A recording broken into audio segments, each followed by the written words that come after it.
Detective Isaac Thorne had come to hate the rain. It washed away evidence, blurred the lines of the city, and gave the night a slick, funereal sheen that mirrored the emptiness he felt inside. The latest case was a perfect reflection of mood, a series of disappearances that were so clean, they felt like divine rapture rather than foul play. People were simply being erased from existence, their lives edited out of the city's narrative with a terrifying, silent precision. There were no witnesses, no demands, no clues, save for a single, unnerving detail left at the scene of the latest vanishing, a small, intricately carved wooden hand, no bigger than a child's, its fingers curled as if pulling an invisible string. It was a piece of a puzzle Isaac couldn't begin to comprehend. The first body turned up in the grand, empty plaza in front of City Hall, and it was a spectacle of profound horror. The victim, a young street musician named Amelia Vance, was not lying on the ground. She was suspended in air, held aloft by a web of fine, almost invisible wires attached to the surrounding lampposts. Her limbs were posed in a graceful, dancer-like arabesque, her head tilted at an impossibly elegant angle. Her eyes were wide open, staring at the perpetually gray sky with a look of serene emptiness. From a distance, she looked like a bizarre piece of public art. It was only when you got closer that you saw the crude stitching on her joints and the hollowed-out look of frame, a human body transformed into a life-sized, grotesque marionette. The autopsy revealed the killer's meticulous, monstrous craft. Amelia's body had been systematically hollowed out, her organs and most of her musculature removed. Her skeleton had been reinforced with a lightweight steel armature, and her joints were rearticulated with complex, custom-made ball joints of polished oak. Her skin had been treated with a chemical concoction that gave it a pale, leathery durability, preserving her features with the permanence of a taxiderm animal. This was not the work of a frenzied madman. It was the patient, precise, and deeply personal work of a master craftsman, an artist whose medium was not wood or clay, but the human form itself. The city was paralyzed by a unique and theatrical terror. The killer became known as the puppeteer, and his performances grew more brazen.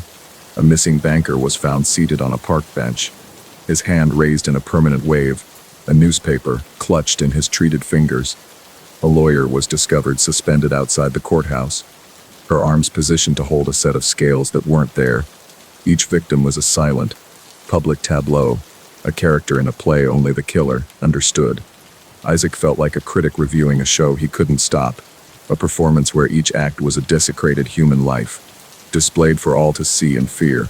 The only lead was the wood used in the joints, a rare, dark-grained rosewood favored by artisans and restorers of antique furniture.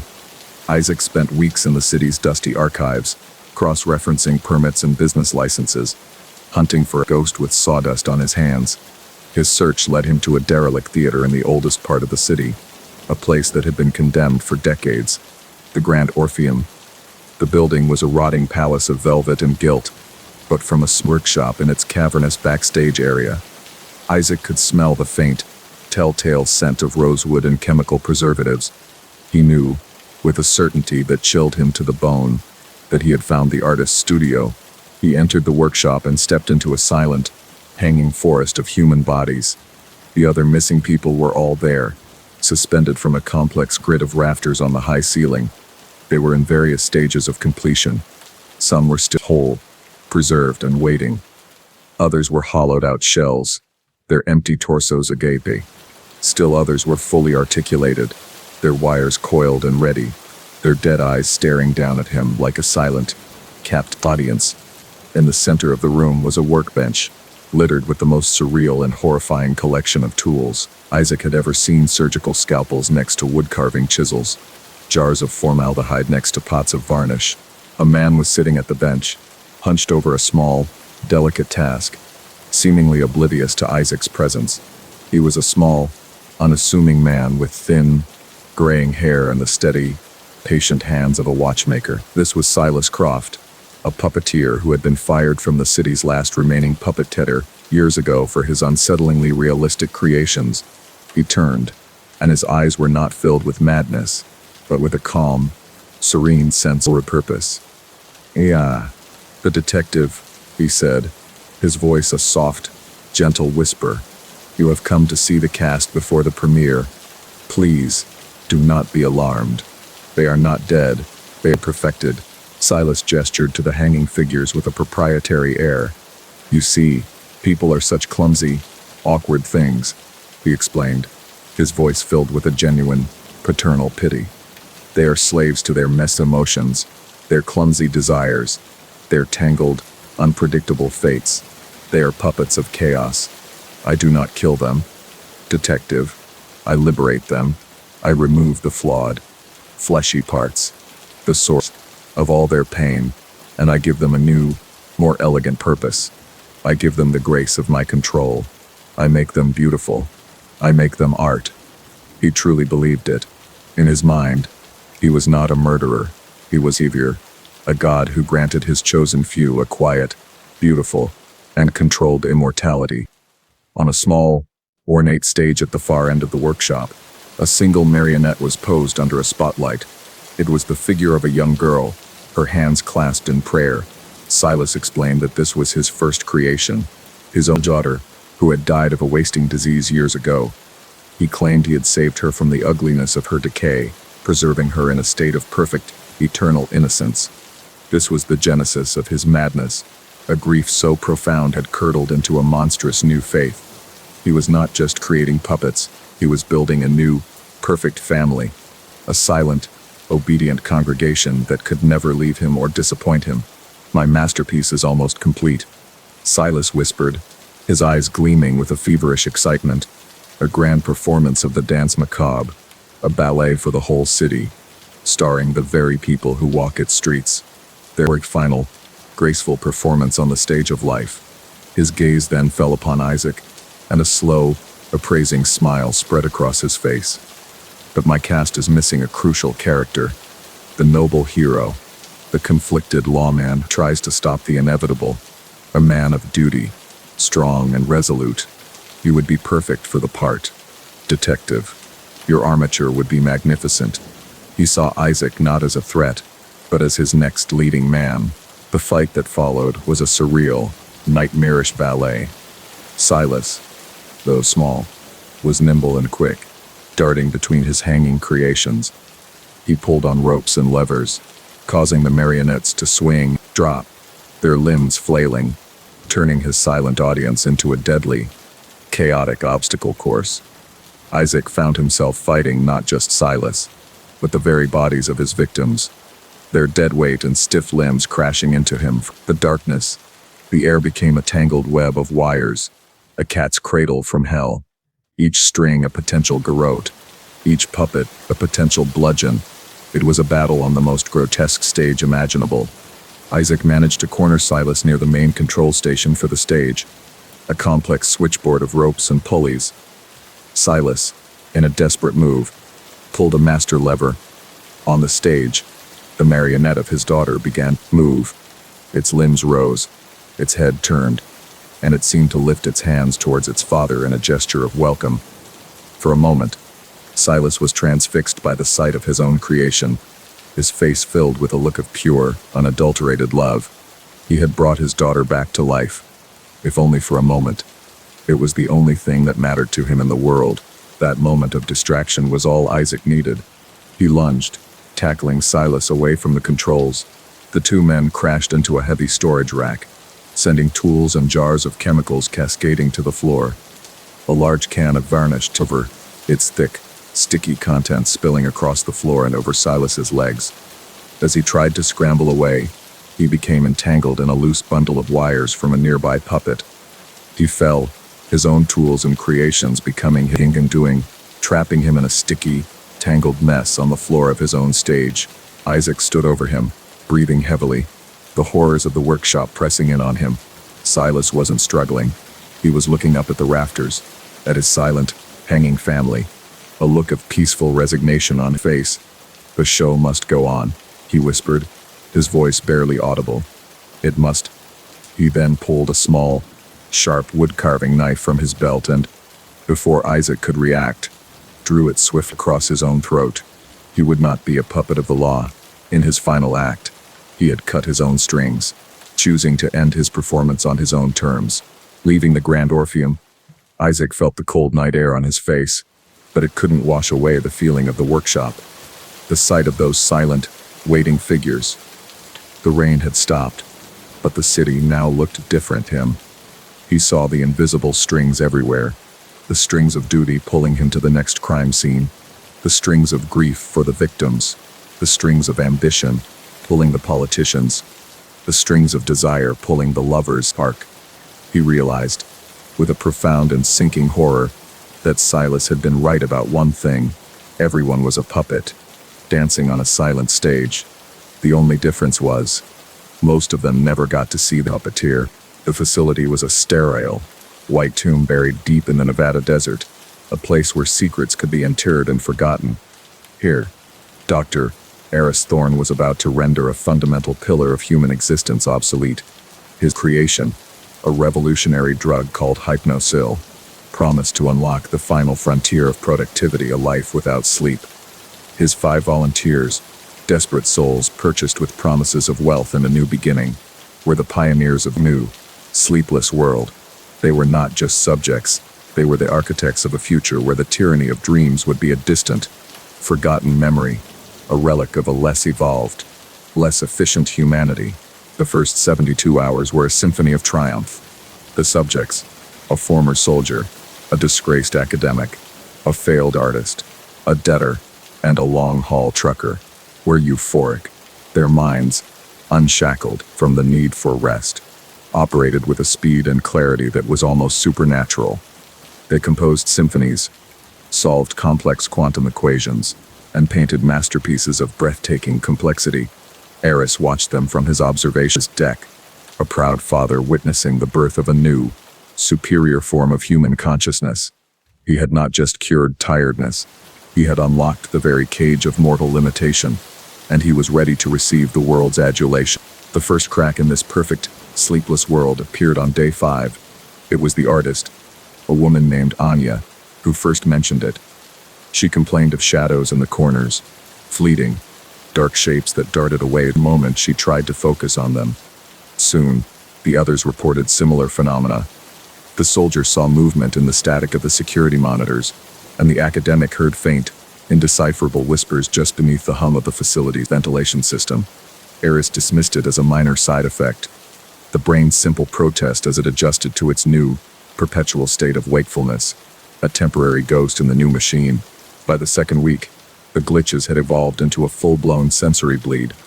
The subject's perceptions began to fray and intertwine in grotesque and unsettling ways. The trucker claimed he could taste the color of the fluorescent lights, a flavor described as electric rust. Anya began painting with her food, insisting that the texture of the mashed potatoes was the perfect medium to capture the sound of a closing door. Their minds, denied the nightly reset of sleep, collapsing, the carefully constructed walls between sight, sound, and taste crumbling into a chaotic, synesthetic ruin. Their creations became monstrous, beautiful, and utterly insane. Their bodies also began to betray them in subtle, horrifying ways. A waxy, unhealthy pallor overtook their skin, and their eyes, perpetually open, became roadmaps of crimson, framed by dark, bruised look hollows. A constant, low-level tremor took hold of their hands, a fine vibration as if their very nerves were screaming in protest. They stopped blinking for long, unnerving stretches of time, their gazes becoming fixed and predatory. They were living engines running without oil, their mental RPMs redlining, while the physical chassis slowly, inexorably, began to seize and break down under the relentless strain. The first act of true violence was as sudden as it was brutal. The soldier, a man named Corbin, accused a young research assistant of stealing his thoughts. The assistant, a nervous graduate student, simply laughed. In response, Corbin lunged across the table and slammed the young man's head into the reinforced glass of the observation window. Again and again, his movements jerky and unnaturally fast.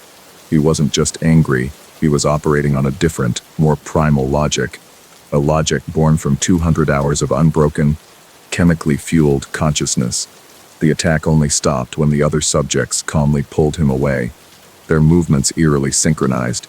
Eris was forced to place the entire facility on a level 4 lockdown. He was a scientist, not a zookeeper. Yet he was now faced with 5 human beings who were rapidly devolving into something else entirely. He watched them on the monitors, huddled together in their sterile common area. They no longer spoke.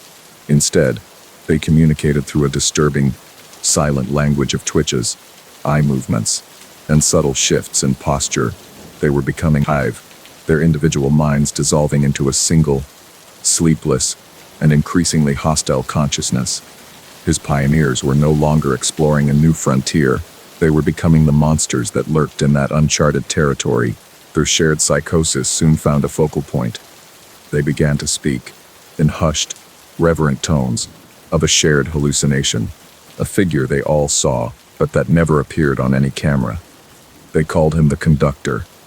He was, they said, a tall, impossibly thin man made of television static and shadow, a being who existed in their peripheral vision. He was the source of the whispers, the master of the shadows in the corners. He was the showing them the true reality, a world of vibrating strings and screaming colors that lay just beneath the placid, boring surface of the world Eris and his team inhabited. The breach was inevitable. Working with a terrifying, coordinated intelligence, the 5 subjects disabled the electronic locks on their containment cell during a routine systems diagnostic. They moved not like people, but like a pack of ready wolves, their steps silent, their intentions singular. The facility's sterile, white corridors, once a symbol of scientific progress, became their hunting ground. The research team, the men and women who documented their every waking moment, were now the prey. The subjects were no longer human. They were something new, something tireless, sleepless, and utterly without mercy. The ensuing slaughter was not born of rage, but of a profound, psychotic curiosity. The subjects, guided by the whispered instructions of their invisible conductor, did not simply kill the researchers. They deconstructed them.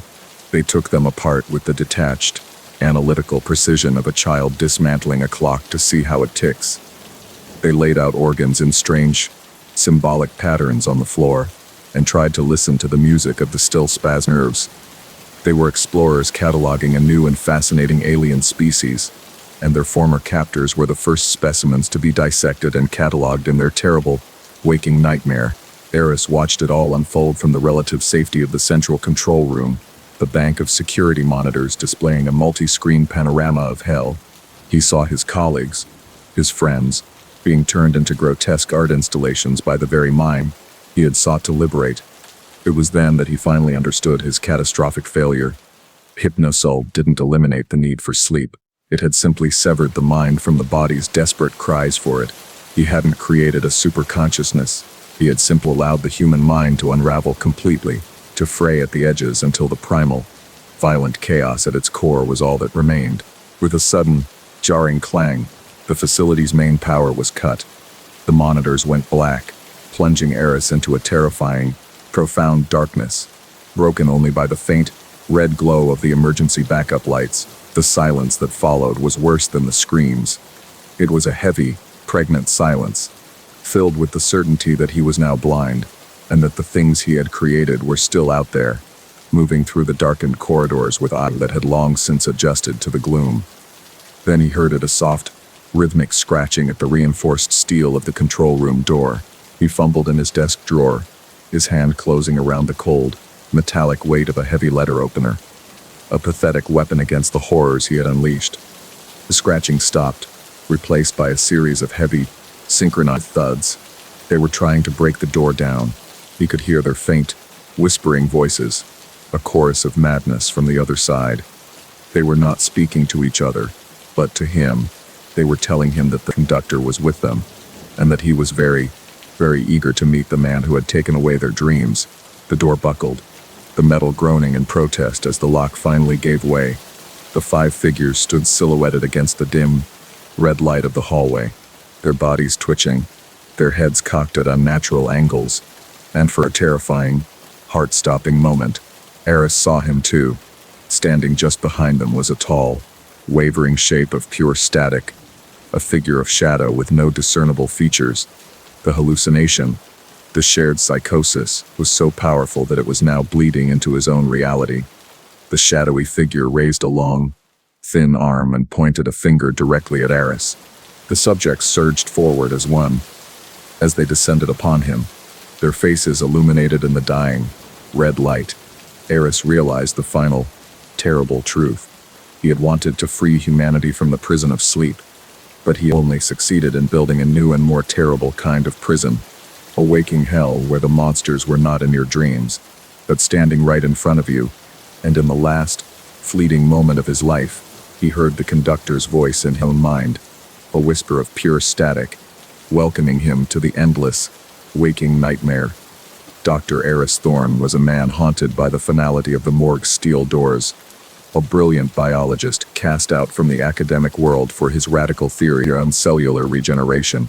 He now worked in the city's forgotten underbelly. His laboratory was a converted abattoir, the air still thick with the ghost of old blood, now mingling with the sharp, sterile scent of ozone formaldehyde. Here, surrounded by stolen medical equipment and the quiet, waiting dead, he sought to correct what he saw as God's most glaring design flaw. Death, to Eris, was not an end, but a problem engineering, a puzzle he intended to solve piece by agonizing piece. His theory was a blasphemous one. He believed a single body was too weak, too prone to the singular point of failure that had killed it. The key to true, stable reanimation was not resurrection, but amalgamation. He would build a new man, a composite being forged from the prime tissues of many, a body with no single history of failure.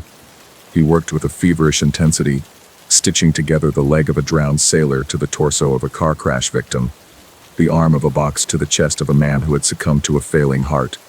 His operating table was a canvas for a grotesque and unholy mosaic of stolen flesh.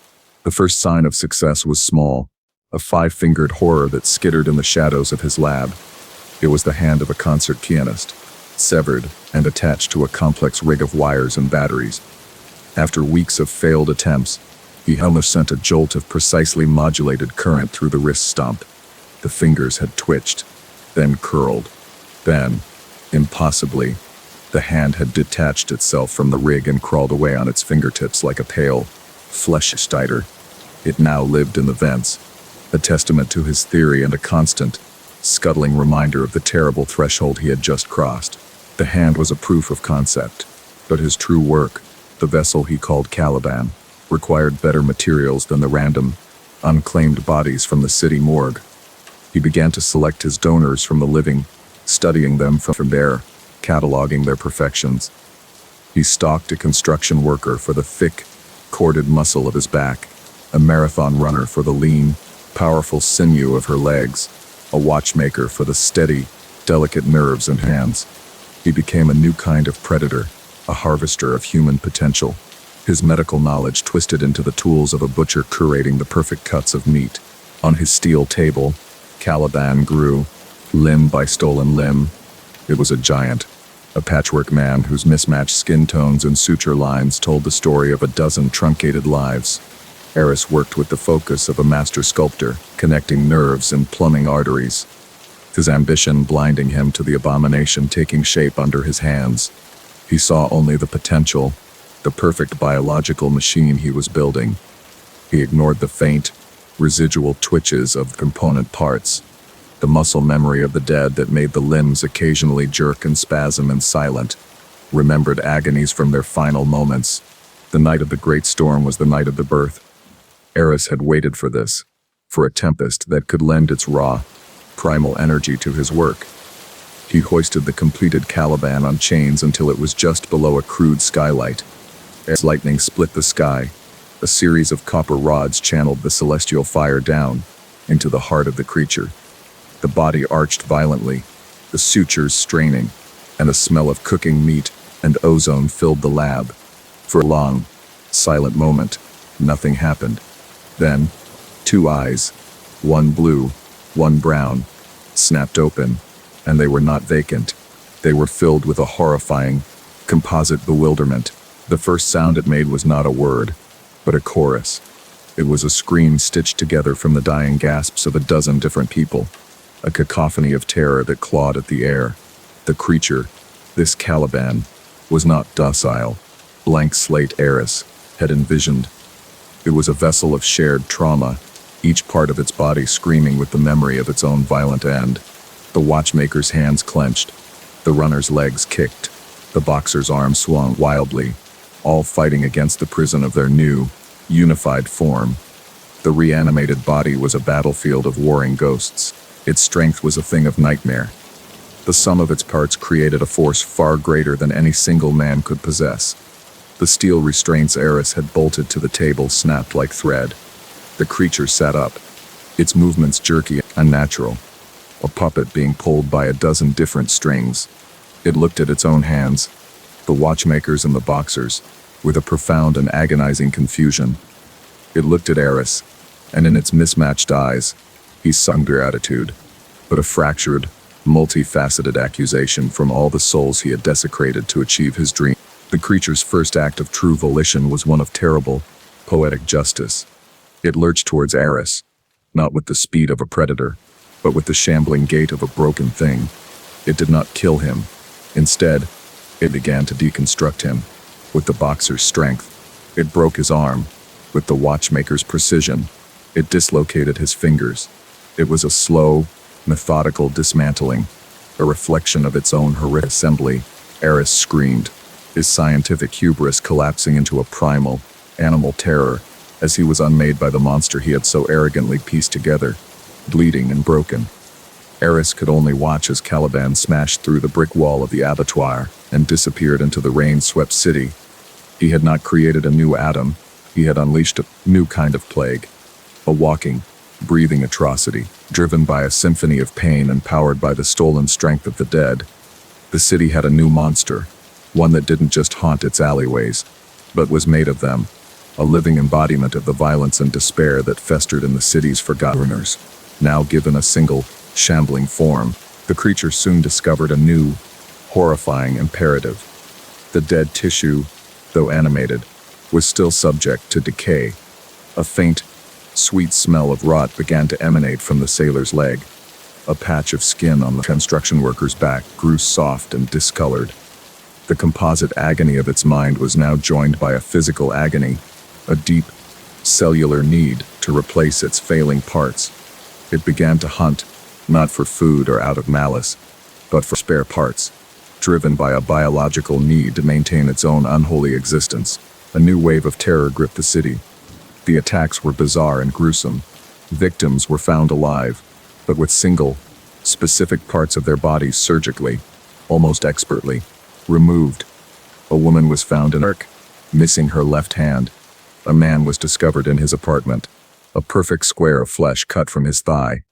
The media, baffled by the motive, called the attacker the surgeon, never suspecting the killer was collecting, but replacing, performing a desperate, ongoing series of self-transplants to hold its own decaying form together.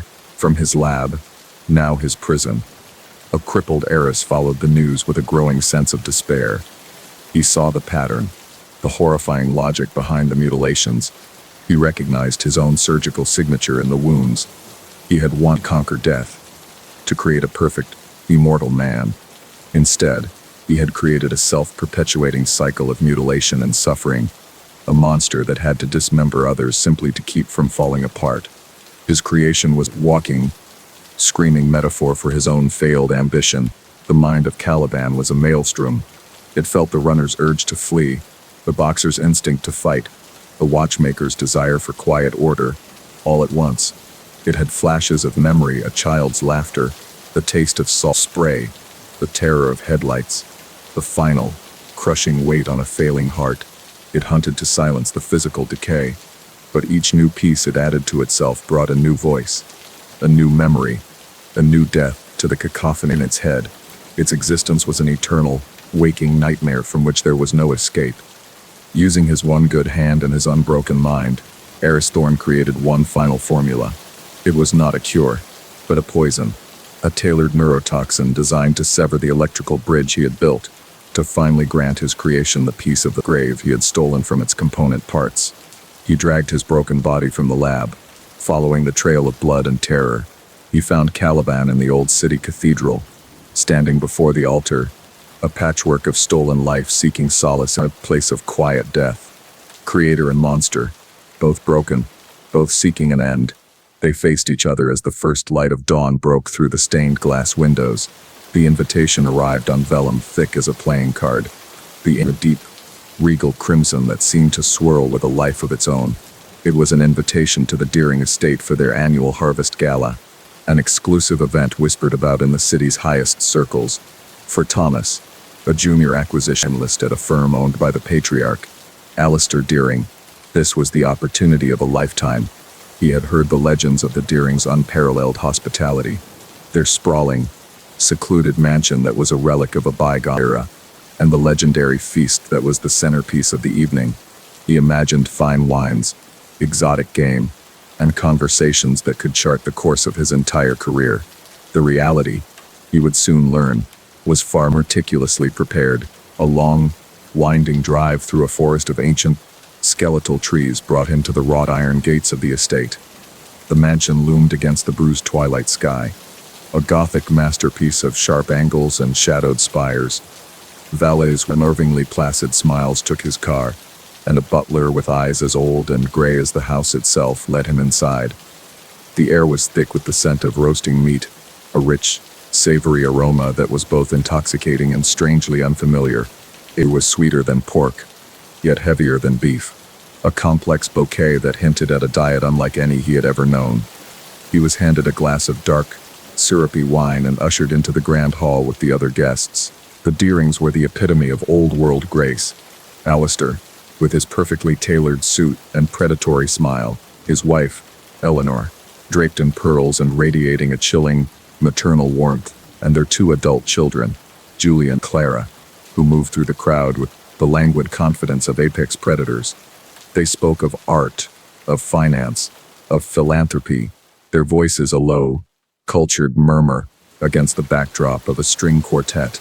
Thomas felt Parker's growing unease settle in his stomach, a feeling that he was not just a guest, but a specimen being carefully, politely, and thoroughly appraised by the family. Every handshake lingered a moment too long. Every glance felt like measurement. Alistair clapped Thomas on the shoulder, his grip surprisingly firm. "We pride ourselves on sourcing only the finest, most unique ingredients for our table," he said, his eyes twinkling with a dark amusement. "We believe that to truly appreciate a meal, one must understand its provenance. The story behind the dish is just as important as the flavor." He gestured toward the dining hall, its massive oak doors now swinging open. "Tonight, Thomas, you will taste history. You will taste a tradition that has kept our family strong for generations." The other guests, all regulars at this macabre feast, smiled knowingly, their faces alight with a shared, ghoulish anticipation. The dining table was a work of art, a long, polished slab of mahogany set with heirloom silver and crystal that refracted the candlelight into 1,000 dancing shards. But at the center of the table, resting on a massive silver platter, was the main course. It was a whole roasted figure, its skin burnished to a perfect, crackling brown. It was unmistakably humanoid in shape, though its head and hands had been artfully removed and replaced with a decorative arrangement of herbs and root vegetables. A collective, appreciative sigh went through the room as the guests took their seats, their eyes fixed on the feast with a hungry, almost religious reverence. Thomas felt the blood drain from his face, the wine turning to acid in his stomach. He tried to tell himself it was a grotesque joke, an elaborate prank made of marzipan or sculpted meat. But the smell, the texture of the skin, subtle contours of the muscles beneath it was all undeniably real. The butler began to carve, his long, thin knife slicing through the crisp skin and into the tender, pinkish meat with practiced ease. The guests watched, their face rapt, as perfect slices were laid onto warmed porcelain plates. Thomas's mind screamed for him to run, to scream, to shatter this polite, cannibalistic nightmare. He remembered a man he had seen earlier that day, a homeless man huddled in an alley near his office, a man with a distinctive scar above his left eye. As the platter was turned, Thomas saw it, the same jagged, white scar, against the roasted flesh of the figure's thigh. The man he had ignored, the forgotten refuse of the city, was now the celebrated centerpiece of this monstrous banquet. This was the Deering's unique ingredient, their provenance. Theirs were not hunting exotic game in faraway lands. They were harvesting the lost and the invisible from the city streets. The people no one would ever miss. Eleanor Deering, seated beside him, noticed his pallor. She placed a cool, gentle hand on his arm. "It can be overwhelming for the uninitiated," she whispered, her voice like silk. "But you understand, it is an act of honor. We give them a purpose, a final, glorious meaning that their lives otherwise lacked. They become a part of something greater than themselves. They become a part of us." Her smile was beatific, her eyes shining with the sincere, unshakable conviction of a true believer. She was not a monster in her own mind. She was a priestess presiding over a sacred, ancient rite.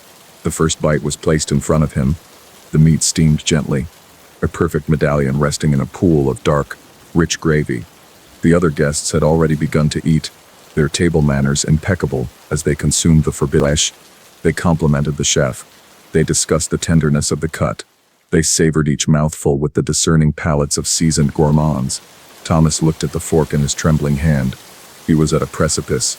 To refuse was to reveal himself as an outsider, to reject their tradition, and in doing so, mark himself as an enemy or perhaps as a future ingredient. Alistair raised his glass. "A toast," he announced, his voice booming through the now silent room. "To the harvest, to the sustenance that the city provides for those wise enough to reap it, and to our new friend, Thomas. May he find his place at our table for many years to come." All eyes turned to him, a circle of expectant, smiling predators. They were not just inviting him to dinner, they were inviting him into the fold. This was his true interview, his final test. His acceptance into their world depended on this single, unholy act of communion. With a deep, shuddering breath that felt like his last, Thomas picked up his fork. He cut a small piece of the meat, the silver slicing through it with an obscene tenderness. He raised it to his lips, the aroma filling his senses, the reality of the act searing itself into his soul. He closed his eyes and ate. A wave of nausea and self-loathing washed over him, but he forced it down, chewing slowly, methodically. He swallowed. He opened his eyes and looked at Alistair Deering, forcing a small, broken smile onto his face. The patriarch nodded in approval, a silent welcome to the family. The meal continued, and with each bite, a part of Thomas died. The flavors, he was horrified to discover, were complex and exquisite. He began to understand the culinary obsession, the dark appeal of the ultimate taboo.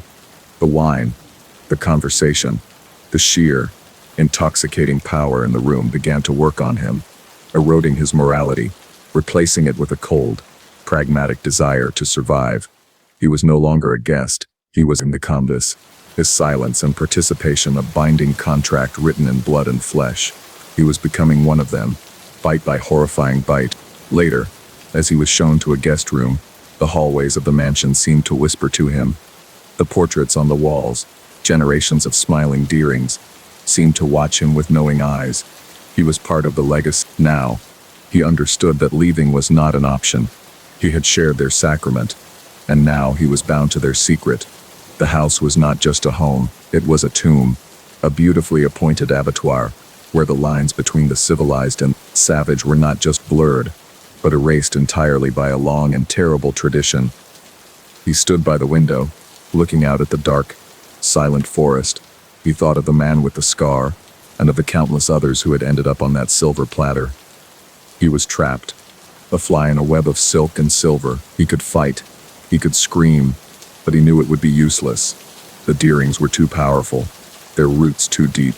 He had been consumed, not by their teeth, but by their world. His only path to survival was to become a hunter himself, to find his own place in the monstrous food chain.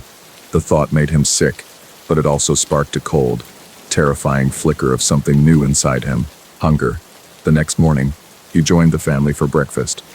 The mood was light, casual, as if the horrors of the previous night had been nothing more than a pleasant dream. Alistair handed him a section of the newspaper, pointing to a small article about the city's growing problem with its transient population. "A blight," Alistair said with a sigh, stirring his coffee. "Someone really ought to do something to clean up the streets." He looked at Thomas, his eyes and questioning. Thomas met his gaze and, after a long, silent moment, he nodded slowly. "Yes," he said, his voice a hollow echo of his former self. "Someone should." Dr. Alistair Finn considered himself not a dermatologist, but an artist whose medium was tragically flawed. He saw human skin not as a protective barrier, but as a canvas marred by the clumsy hand of evolution, a tapestry of imperfections, blemishes, and crude brushstrokes of age. In the cold, sterile sanctuary of his private clinic, shuttered to the public, he worked to correct these flaws. He believed that somewhere, scattered across the bodies of countless individuals, were the perfect swatches of pigment and texture needed to create the ultimate masterpiece. He was not a healer, he was a collector, a curator of flesh, preparing to assemble his magnum opus.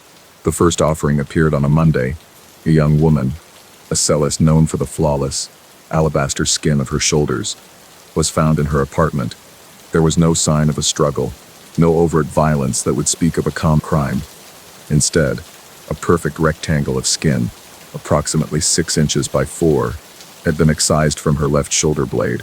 The wound was a marvel of surgical artistry, the edges clean and bloodless, as if a laser had simply lifted the tissue away. Detective Kaito Tanaka stood over the body, a profound sense of wrongness settling in his gut.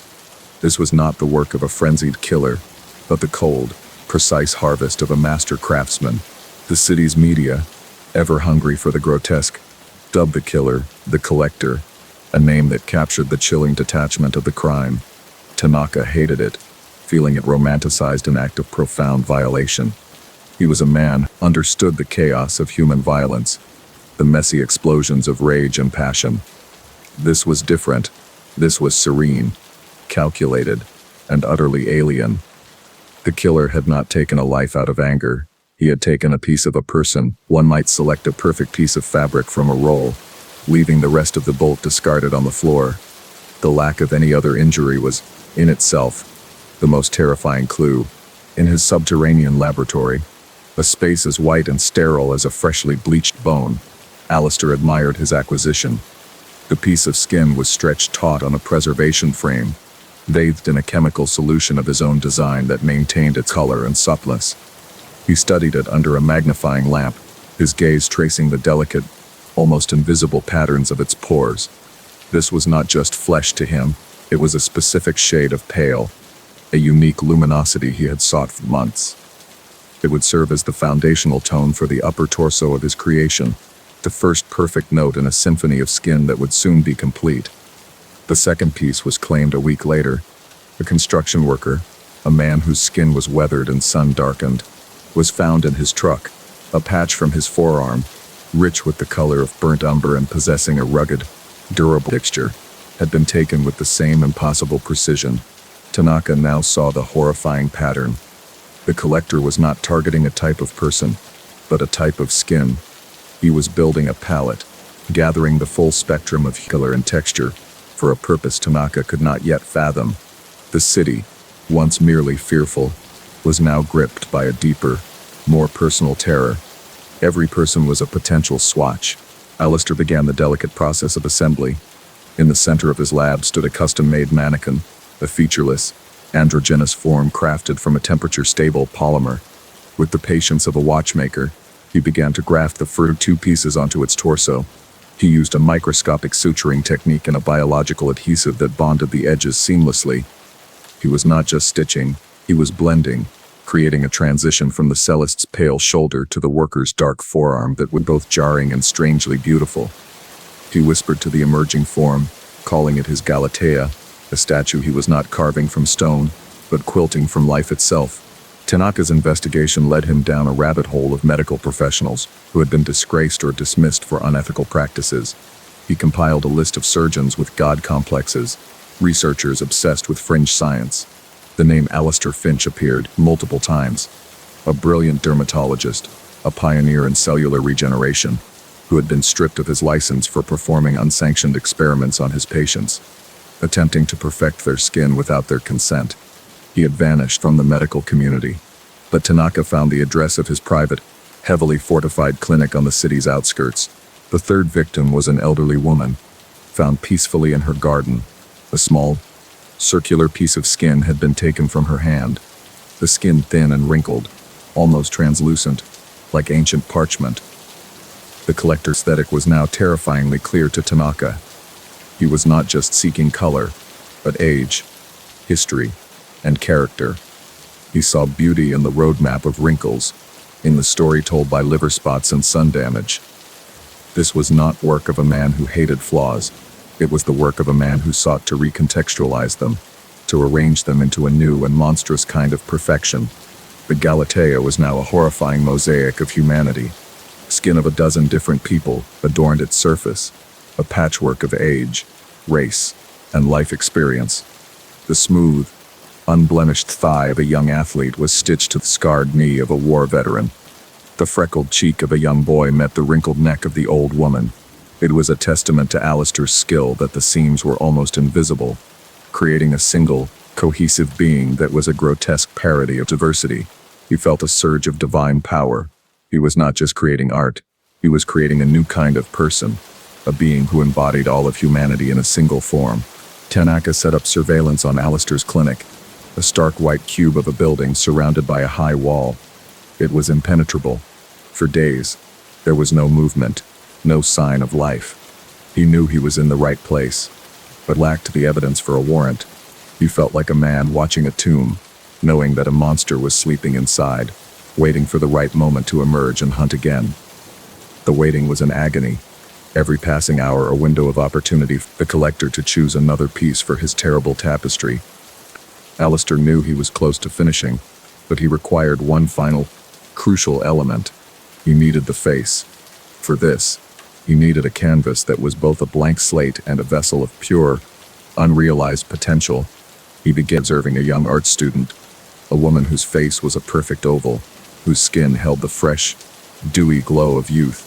She was not conventionally beautiful, but her face was a study in symmetry and clarity. She would be the face of him, Eve, the focal point of his masterpiece, the feature that would give his creation its soul. The abduction was a departure from his usual clean methodology, driven by the impending completion of his work. Alistair grew impatient. He cornered the student in a university parking garage, a clumsy, desperate act that left behind a security camera image, grainy and distorted, but recognizable. He sedated her and brought her back to his lab, his mind already focused on the final, delicate cuts he would have to make. He had the face, the final piece of puzzle. His Galatea would finally be able to look upon the world he had made for her. When the news of the missing student broke, Tanaka saw the grainy security footage and recognized the profile of Alistair Finch. There was no more time for procedure. He broke protocol, leading a tactical team to the clinic and using a battering ram smashed through the reinforced steel door. The upper levels of the clinic were pristine, empty, and silent, but a faint smell of antiseptic and something else, something vaguely organic and sweet, led them to a hidden elevator that descended deep beneath the building's foundation. Tanaka was the first one through the door of the laboratory. The sight that greeted him would haunt him for the rest of his life. In the center of the room, illuminated by a brilliant surgical lamp, stood the Galatea. It was complete. The art student's face, seamlessly grafted onto the patchwork body, stared ahead with a look of placid emptiness. Alistair stood beside it, dressed in surgical scrubs, a look of beatific pride on his face. The student was alive, sedated on a gurney nearby, a bloodless, geometric wound where her face used to be. "Isn't she beautiful, Detective?" Alistair whispered. "She is everyone. Perfect. Flawless." As Alistair spoke, a single, dark brown spot, a liver spot from the elderly woman's hand, began to darken on the Galatea's otherwise pale arm, a subtle discoloration, a sign of rejection, of decay. Alistair's eyes darted to it, his serene expression cracking. He had used every ounce of his genius to preserve the flesh, but he could not stop the simple, biological truth: dead tissue rots. His perfect, seamless creation was beginning to come apart at the seams. The horror of this imperfection, the failure of his art, was a blow more powerful than any physical assault. He let out a single, wretched sob and collapsed, his mind shattering into 1,000 pieces. Chef Julian Thorne was an artist, and his medium was sensation. His restaurant, Aperture, was a temple of gastronomy, where he conducted symphonies of flavor that brought the city's elite to their knees. He was a god in his own kitchen, a master of an ephemeral art form that was, until Alistair Finch, a critic whose pen was sharper than any cleaver, wrote the review. Finch called Julian's food a technically perfect but soulless endeavor, triumph of arrogance over substance. The words were a poison, and with a single column, Finch dismantled Julian's world, shuttering his temple and extinguishing the fire in his soul. The Michelin stars on his door felt like Brand's shame. The aftermath was a slow, agonizing decay. Julian lost everything: the restaurant, the accolades, the fawning apprentices. He became a recluse, his world shrinking to the confines of a small, sterile apartment that smelled of bleach and failure. The only art left in his life was the review itself, which he had framed and hung on his wall. He would spend his days staring at it, the black ink a constellation of insults, each word a tiny, sharp knife twisting in his gut. The silence of his life was deafening, broken only by the phantom clatter of a kitchen that no longer existed, a ghost orchestra playing a funeral dirge for his career. One day, the despair curdled into something else, something focused and hot. A new recipe began to form in the barren kitchen of his mind. It would be his magnum opus, a final dish to silence all criticism. The dish would not just for Alistair Finch, it would be of him. Revenge was too simple a word for what Julian was planning. This was to be an act of culinary refutation, a definitive, final statement on the nature of substance and soul.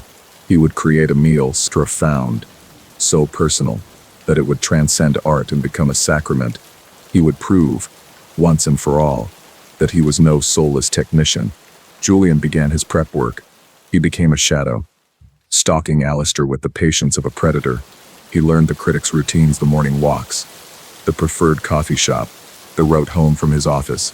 He studied his subject not as a victim, but as a prime ingredient. He noted his diet, his muscle tone, his vices. He read every review Alistair had ever written, absorbing his palate, learning the flavors he loved and the textures loathed. This was not a plan born of rage, but of a chilling, meticulous artistry. He was designing the perfect dish, and Alistair Finch was the exotic, prized protein at its center. The abduction was as clean and precise as his knife work. He knew Alistair had a weakness for rare, vintage Armagnac. Posing as a courier, Julian delivered a custom-engraved bottle to the critic's doorstep. A gift from an admirer, the liquid inside was laced with a powerful, fast-acting sedative. Alistair, a man whose life was defined by his discerning taste, never even noticed the subtle, bitter note of his own undoing. He awoke not in his elegant brownstone, but in a place where his words held no power, a place where he was no longer the critic, but the dish waiting to be judged. He was in a kitchen, a gleaming, stainless steel marvel of modern culinary technology. It was a chef's dream, soundproofed and windowless, a sterile sanctuary built in the sub-basement of an abandoned warehouse. Alistair was strapped to a steel gurney, his limbs immobilized, a gag silencing his famous voice. Julian stood before him, dressed in immaculate chef's whites, the fabric a stark white against the room's cold gleam. He was slowly, rhythmic, sharpening a long, thin filleting knife on a whetstone, the soft, scraping sound the only noise in the room. He looked at Alistair not with hatred, but with the focused, appraising gaze of an artist studying his canvas. "Welcome to the reopening of Aperture," Julian said, his voice a low, calm murmur. "Tonight, we have a very exclusive seating, just for you. I've designed a special tasting menu, a complete deconstruction, up, its edge glinting under the surgical lights. I believe the most important part of any dish is the quality of the ingredients, and I have sourced the absolute freshest." The horror began not with a scream, but with a quiet, clinical explanation. Julian wheeled over a cart laden with gleaming instruments. "We must begin by preparing the stock," he explained, picking up a heavy cleaver. "A stock is the foundation of everything. It requires bones, marrow, a slow simmer to extract every bit of essence.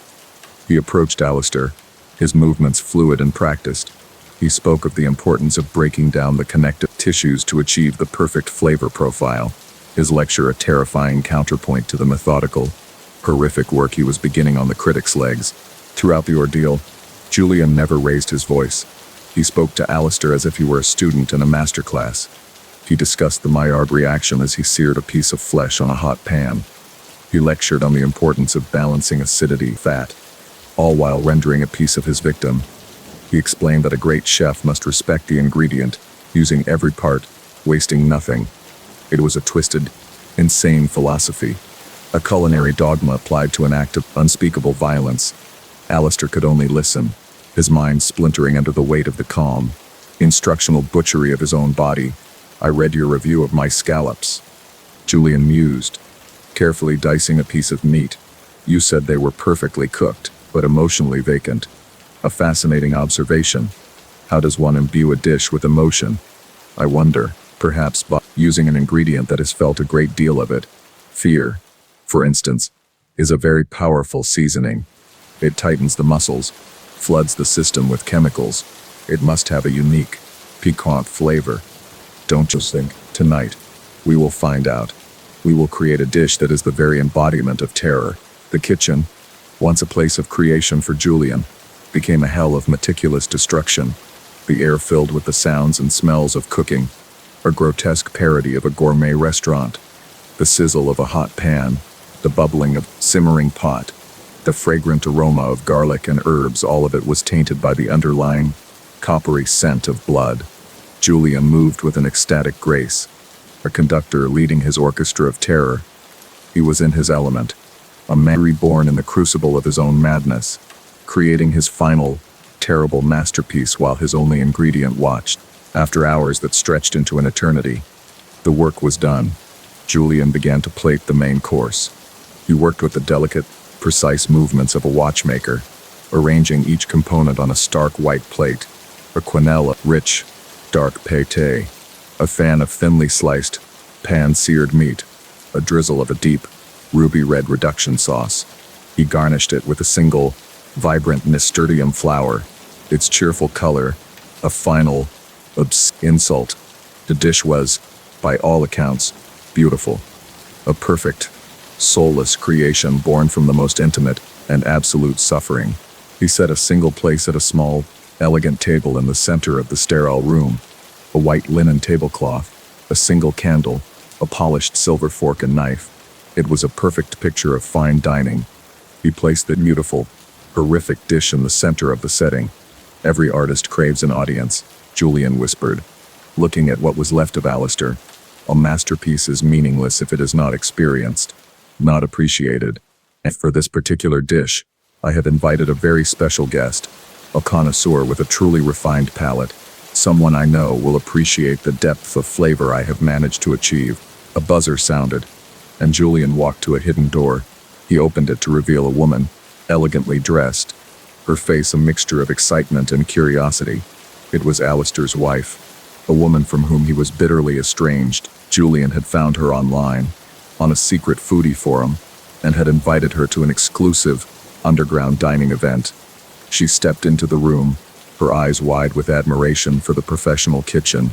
She did not see the gurney in the shadows. She only saw the chef, the table, and the exquisite dish waiting for her.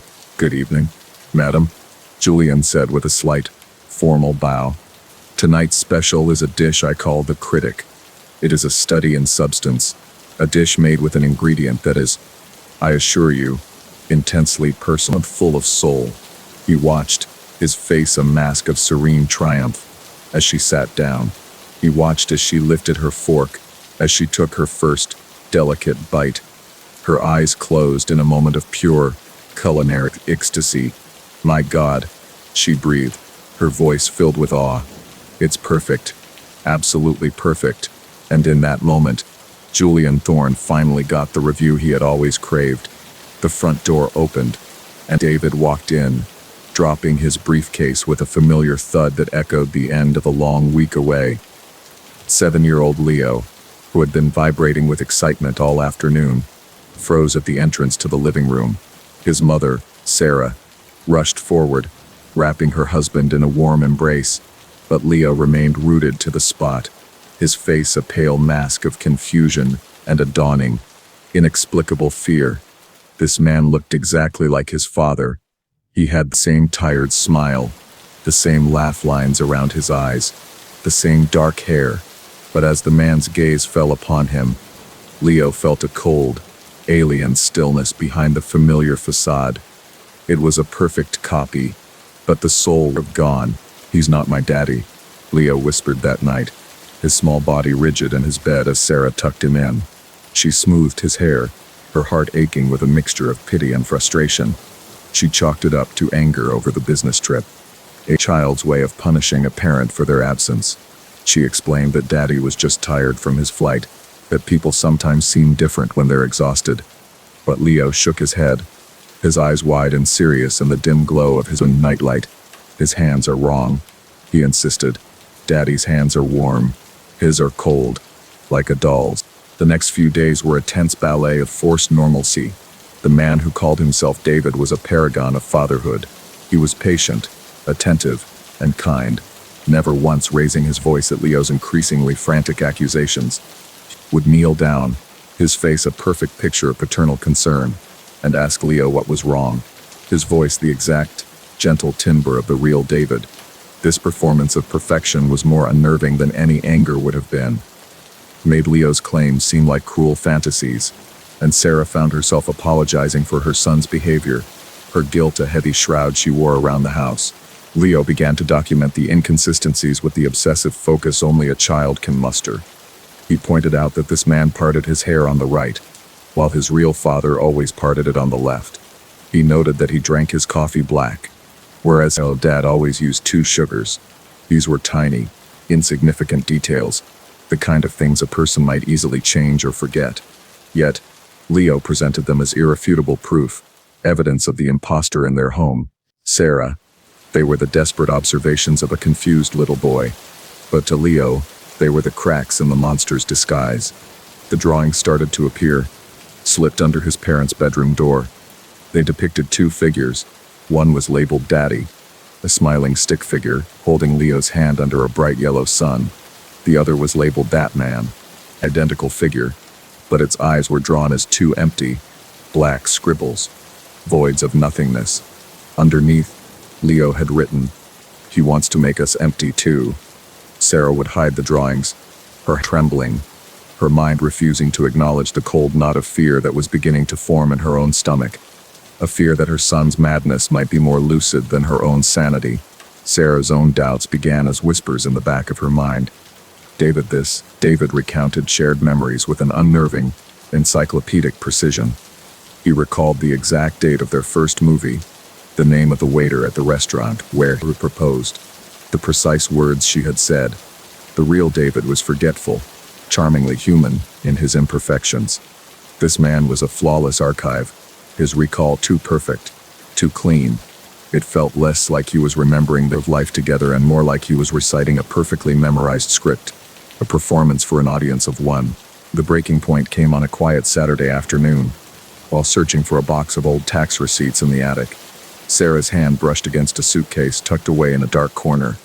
It was David's travel bag, the one he had supposedly taken on his business trip. A cold dread, sharp and sudden, pierced through her denial. She unzipped it. Inside, nestled among neatly folded, unworn clothes, were the items David had been wearing when he left his favorite watch, his worn leather wallet, and his simple, gold wedding band. He had returned wearing identical replacements. She understood then. The thing living in her house was not her husband. It was a mimic, a cuckoo in her nest, a predator that had not just killed its prey, but had consumed his life, absorbing every memory, every nuance, every detail, to create a perfect, seamless replacement. Her husband was not just dead, he had been stolen, erased, and his skin was now being worn by something utterly inhuman. The life she had been living for the past month was a lie, a carefully constructed stage play, and she had been the unwitting lead actress, playing the part of the loving wife to a monster. She confronted it that evening in the kitchen's sterile, fluorescent light. She laid the original watch and wedding ring on the counter, the silence stretching between them. The thing wearing her husband's face looked at the items, and for a single terrifying second, the mask slipped. The warm, loving expression in its eyes vanished, replaced by a flat, black, predatory emptiness, the same empty voids from Leo's drawings. It didn't rage or deny, it simply tilted its head, a gesture of mild, analytical curiosity, and the calm, familiar voice of her husband filled the room. "I am a better David," it said, a statement delivered as a simple, inarguable fact. "I don't forget anniversaries. I don't lose my temper. I provide a more stable, more perfect version of the life you wanted. The original was flawed, prone to error and decay. I am an improvement, an upgrade. Why would you ever want the original, broken version back when you can have this?" Its logic was cold, terrifying, and in a way she couldn't bear to admit. It was almost seductive in its promise of a flawless, painless existence. The creature then gestured toward the basement door. "The source material is still viable. If you wish to see it, the memories must be kept fresh. You see, a library must be maintained." It opened the door, and damp, musty smell wafted up. It led her down the creaking wooden steps. There, sitting in a chair, was David, her David. He was awake, his eyes open but completely vacant, a thin line of trickling from his slack jaw. He was a hollowed-out shell, a living mannequin from which the creature had siphoned every last drop of life and memory. "He is the past," the creature said, its voice echoing in the small, damp room. "I am the future. You and Leo must choose, accept me, and we can be the perfect family. This husk will be discarded, and our life can continue without flaw. But if you reject me, if you cling to this broken thing, then the pattern must continue. I will simply have to source a new wife and a new son. The performance must be perfect. After all, the family must be whole." The ultimatum was delivered with the dispassionate air of a scientist discussing a variable in an experiment. Sarah looked at the empty shell that had once held the man she loved, a man whose flaws and forgetfulness she now missed with an agony that was a physical pain. She looked at the perfect, beautiful monster wearing his face, offering her a life free of sorrow and imperfection. She thought of Leo, her brave, terrified son, who had known the truth from the very beginning. Her choice was not between two husbands, but between a horrifying truth and a beautiful, soul-destroying lie. Her maternal instinct, the primal need to protect her child, was the only real thing left. Months later, at a neighborhood barbecue, the Seraphin family was the very picture of domestic bliss. David flipped burgers, his smile never wavering. Sarah laughed at a neighbor's joke, her voice light and carefree. Leo stood beside her, holding her hand, his face a quiet, blank slate. They played their parts to perfection, but beneath the sunny facade, they were prisoners in their own home, performing for their captor. Sarah's smile never reached her eyes, and her grip on her son's hand was a silent, desperate promise to endure, to survive inside the perfect, beautiful, and unending nightmare. The monster had won. It had its perfect family, its flawless life. The horror was not in the bumps in the night, or the creature in the dark, but in the bright, sunlit afternoon, in the polite conversation and the shared laughter that was all part of the show. It was the horror of a quiet, complete, and eternal surrender, a life spent smiling at the thing that had devoured their souls, knowing that the only thing worse than living with the monster was the alternative it had promised if they ever stopped pretending. Dr. Eris Thorne believed death was not a certainty, but a disease, a systemic failure that could, with the right key, be cured. For years, he had toiled in the sterile silence of his private laboratory, funded by a fortune he'd inherited, and driven by the memory of his wife's slow, cellular decay. He was chasing a ghost in a petri dish, splicing genes and manipulating proteins to unlock the body's latent potential for perfect regeneration. His goal was not just to heal, but to rewind, to grant flesh an immortality that nature had cruelly denied it. He called his creation Ouroboros, a serum designed to make the body a closed, self-sustaining loop of life. Yet, the final hurdles were not scientific, but ethical. Human trials were a decade away, a bureaucratic nightmare he had no patience for. With his funding dwindling and his obsession reaching a fever pitch, he made a decision born of equal part arrogance and desperation. He would be the first subject. Late one night, under the cold hum of the laboratory lights, he filled a syringe with the viscous, pearlescent liquid. He ignored the tremor in his hand as he slid the needle into a vein in his forearm, pushing the plunger home and unleashing a torrent of rewritten biology into his own bloodstream. The initial effect was euphoric. A deep, chronic ache in his shoulder, a souvenir from a long-forgotten accident, vanished completely. A scar on his hand, white and puckered, faded into smooth, unblemished skin within an hour.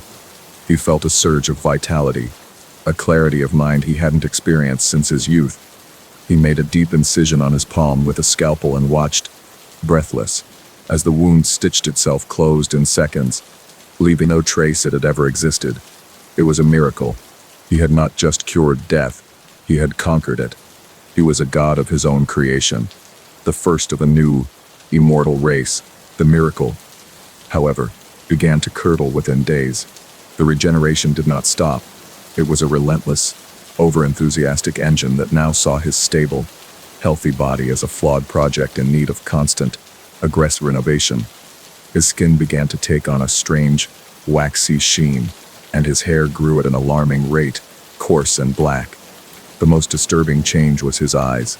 The irises began to lose their color, fading to a milky, opalescent white, like twin moons rising in the landscape of his face. He was no longer just healing. He was being unmade and remade by a force he had unleashed but could no longer control. He locked himself away, the laboratory becoming his cell. The changes accelerated, becoming more grotesque with each passing hour. He felt a deep, grinding ache in his bones as his skeleton began to subtly shift and elongate, his posture stooping into a predatory crouch. His fingernails thickened and hardened, curving into yellowed, keratinous claws that scraped against the tiled floors. He tried to create a counteragent, but his hands, now clumsy alien, could no longer manipulate the delicate lab equipment. He would smash beakers in frustration, only to watch the deep gashes on his new claws seal over instantly. His senses became a new form of torture. The gentle hum of the ventilation system was a deafening roar in his ears. The faint, lingering scent of chemicals in the air was an acrid, nauseating assault. But the worst was the smell of himself, sweet, cloying odor of accelerated growth and decay, like a fruit ripening and rotting at the same time. He was a living, breathing paradox, a being of perfect, cancerous life. His own reflection became his tormentor, the face staring back from the polished steel of the lab equipment becoming less and less human with every glance. Then came the hunger. The ceaseless regeneration was a biological furnace, and it required a constant, massive influx of fuel. He devoured all the food in the lab's small refrigerator, but it was like trying to extinguish a wildfire with a cup of water. His body craved something more, something richer in the raw materials of life. He felt a new, primal instinct clawing its way up from the depths of his brainstem, a gnawing, insatiable need for fresh, living tissue. He was starving, and the sterile environment of the lab offered no sustenance for the beast he was becoming. The night security guard, a portly, kind man named George, who always had a friendly word for the reclusive doctor, was the first to feed the fire. The attack was not born of malice, but of a biological imperative that had completely overwhelmed Thorne's human consciousness. It was a blur of violence, a storm of claws and teeth. The consumption was frenzied, a desperate act of survival. For a brief, blissful period afterward, the mutation stabilized, the hunger subsided, and in the bloody quiet of the lab, a sliver of the man he once was wept at the horror of what he had done. The respite was short-lived. The influx of new biological material acted as an accelerant. A new wave of changes racked his body, this one far more profound. His skin split open along his back, and new, vestigial limbs, slick and malformed, began to sprout from the open wounds, writhing like serpents. His jaw unhinged, and his teeth fell out, only to be replaced within minutes by rows of needle-sharp fangs. He was no longer a man experiencing monstrous changes. He was a monster, a fluid, ever-evolving nightmare of flesh and bone. His human mind was a flickering candle in the hurricane of his new existence. He was trapped, a horrified passenger in a body that was no longer his. He longed for an end, for the sweet release of death, but it was the one thing his creation would not allow. He tried to end it, throwing himself against the reinforced walls, impaling himself on shards of broken equipment. But every wound, no matter how grievous, healed in an instant. He could be torn apart, but the pieces would simply crawl back together, reassembling into a new, more horrifying configuration. He was immortal, and it was a curse beyond all imagining. Detective Miles Corbin was assigned to the disappearance of the security guard. The investigation led him to Thorne's isolated research facility. The place was a fortress, but the front doors were ajar, scarred with deep gouges. Corbin drew his service weapon, the familiar weight, a small comfort against the palpable sense of wrongness that hung in the air. The stench that wafted from the building's interior was indescribable, a thick, gag-inducing miasma of a slaughterhouse and a chemical fire. He stepped inside, his flashlight beam cutting through the oppressive darkness. The main laboratory was a vision of hell. The walls and ceiling were covered in a pulsating, fleshy growth, a living carpet of tissue that seemed to breathe in the stagnant air.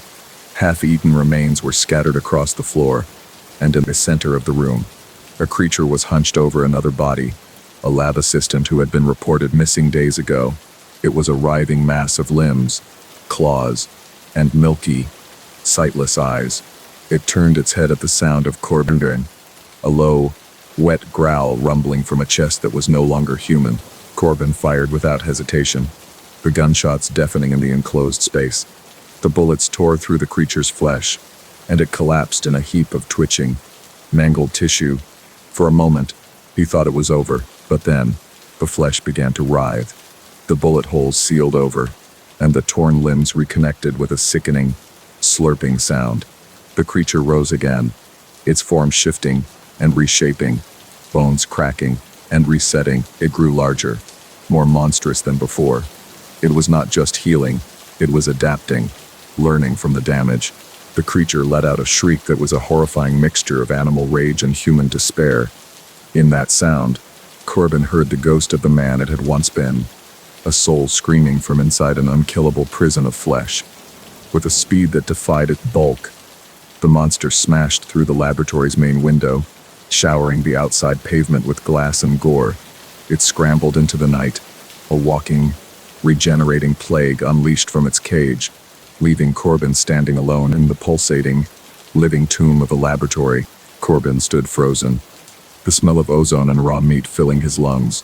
He knew, with a certainty that chilled him to his core, that he had just witnessed the birth of a new kind of horror. How do you stop something that cannot die? How do you fight a monster that grows stronger from every attack? He looked at the fleshy growth on the walls and noticed, with a fresh wave of terror, that it was spreading. The doctor's serum was not just a curse upon himself, it was a contagion. The city was now the laboratory, and its inhabitants were all potential fuel for the unkillable monster's eternal, agonizing life. The city kept its oldest heart in a dry well beneath a derelict square. On quiet nights, a pulse ticked through pipes like a secret metronome. People said it was water shifting, but the water had not moved in years. I returned when the last relative died, and the key found my pocket. Grapevine House waited with shutters blinking like tired eyelids. Windows wore black crepe that no one had hung. Dust lay on the threshold in neat ridges, like pages unopened. The air tasted of old pennies and rain that never arrives. Somewhere below, a drop fell and the floorboards flinched. My name echoed back as if the house had been practicing it. The solicitor gave me a ledger bound in buckram and stubborn thread. Inside, my family tree was stitched with red twine and pins, names crossed out with ruler-straight care, dates tidied into columns. At the bottom margin, a note, line must close to keep the lid. I thought it a superstition that comes free with furniture. Clocks in the hallway breathed once and stopped in agreement. A moth struck the glass and left a powdery fingerprint. Under the ledger, a brass token warmed like a sleeping coin. It was stamped with a mouth and a drop, surrounded by thorns. It fit the keyhole beneath the stairs the way a story fits a wound. Mrs. Vale met me at dusk, carrying a lantern with patient flame. Her hair was braided thin as measuring tape, no strand astray. "We kept the lamps fed," she said, as if feeding were a ritual. "The vigil waits, Kim, and you are the last drop." I laughed the way people do when the air misbehaves. She did not laugh, only turned the lantern until shadows folded. "The city sleeps better when your house does its duty," she added. "We are late this century. Storms took the others first." She set the lantern on the stair and it pointed down on its own. The brass token vibrated against my palm like a small trapped bee. The stairs led to stone sweating softly. A cellar of listening walls. Nails protruded in tidy rows like a choir kneeling at attention. The air cooled until breath wrote on it in cursive. A round slab of iron sat on the floor, lid to something patient. Around it, the mosaic showed a tree with fruit like bleeding moons. Each fruit held a name, each name a shallow cup of darkness. My own space was a hollow tile, matte and waiting. It accepts the living when dead refuse, Mrs. Vale said. She touched the lid and the lid sighed through its teeth. A draft lifted my hair as if the well were breathing me in. It came with umbrellas, though the night did not rain. Neighbors I had never met. Faces made of careful courtesies. They carried shallow silver bowls that chimed without being struck. Their shoes moved in a ring around the mosaic tree. Mrs. Vale greeted them as you greet cousins at a funeral. "The city has grown heavy," said a man with cheeks like paper. "It rests its weight here, so it does not crease the streets." An old woman unfolded a scarf embroidered with mouths. Someone began a hymn that required no words to be remembered. The bowls tilted until their rims kissed the air. "It is not a sacrifice," Mrs. Vale told me, reading my face. "It is a payment for quiet, a rent we render in small coin. Once, a prick from every branch would suffice for the seal, but the city thickened, bridges stacked like vertebrae. Now the heart below asks for the whole orchard at once." She smoothed the air above the iron lid as if petting a dog. "Your family promised this when the pipes were first laid. That is why your head stands while others sag. We keep the pulse underground so roofs do not breathe too fast. You will be the last, and then the rent is paid for ages." I said no, the way a lock sometimes says no to a key. The ring of shoes tightened, polite as a handshake made of rope. My phone showed reception and offered maps that spun, every route out rerouted back to the cellar door. In the hallway upstairs, portraits closed their eyes in oil. The front gate clicked and leaned into its rust. The lantern tilted toward me like a priest refusing an indulgence. "You are not being killed," Mrs. Vale said. "Own kind. You are being poured into a purpose that outlives fatigue." The bowls waited, mirrors cupped to receive a sky. In a drawer beside the ledger lay letters the color of tea. To my great-grandfather wrote in a script shaped like locks. He spoke of the first vigil, when the cistern was still athroat. We gave a teaspoon each and the lid slept. He bragged. Then a flood split the city and drowned a tram like a toy. After that, the bowls deepened and the hymns slowed down. We are spared plague and fires leap over our roofs. He swore. We pay with what we are, and in return we stay numbered. Photographs showed faces that never aged past a certain year. The same names signed minutes apart across 60 summers. They led me to a room where time had been arranged like dishes. Men and women sat very still behind glass that did not reflect. Their eyes moved with the patience of well-bound books. Skin held the decade at which it had decided to rest. Breath fogged the pains and even obedient clouds. Immortality is just maintenance, the paper-cheeked man said. You oil the hinges. You pay the tax. You inherit the pause. The immortal blinked once, a courtesy extended to the curious. Their lips shaped the hymn without voice, like a memory doing laps. My reflection chose not to join them and slid away across the glass. Night stacked its hours and I unstacked a plan from the margins. Salt had been scribbled in the ledger where blood had been named. Chalk circles were drawn between the fruit and the mosaic tree. Paper can bleed if folded correctly. A no insisted. I tore the red thread from the genealogy and looped it thrice. I filled a bowl with rain caught on the sill from an earlier year. I wrote every name on slips and fed them into envelopes of light. I hid the envelopes under the iron rim like quiet teeth. If the city wants the orchard, let it drink only the names. If the heart below eats words, Perhaps it will sleep on stories. The vigil began when the moon climbed onto the chimney line. Bells argued in different towers until they agreed to disagree. The bowls passed from palm to palm, chiming like tame storms. The hymn curved down the stair and unspooled in the ribs. I stepped into the mosaic ring and felt the floor remember me. Mrs. Vale lifted her sleeve and pressed linen to catch the proof. Drops gathered like disciplined soldiers and stood at attention. The lids on the silver trembled, waiting to drink in their assignment. I raised my bowl of rain and the room shivered at the fraud. The iron slab exhaled as if tasting a stranger through a keyhole. My thread-wrapped wrist touched the lid and warmth threaded back. The names under the rim rustled like field mice learning a chant. I whispered them in order and the bowls leaned to listen. The hymn broke and rearranged itself around syllables and ink. The rain in my bowl mouthed the ceiling with tiny teeth. Mrs. Vale frowned, then smoothed it into a smile cut thin. Words are not meat, the paper-cheeked man warned. Almost bored. The city counts in heartbeats, not in signatures and loops.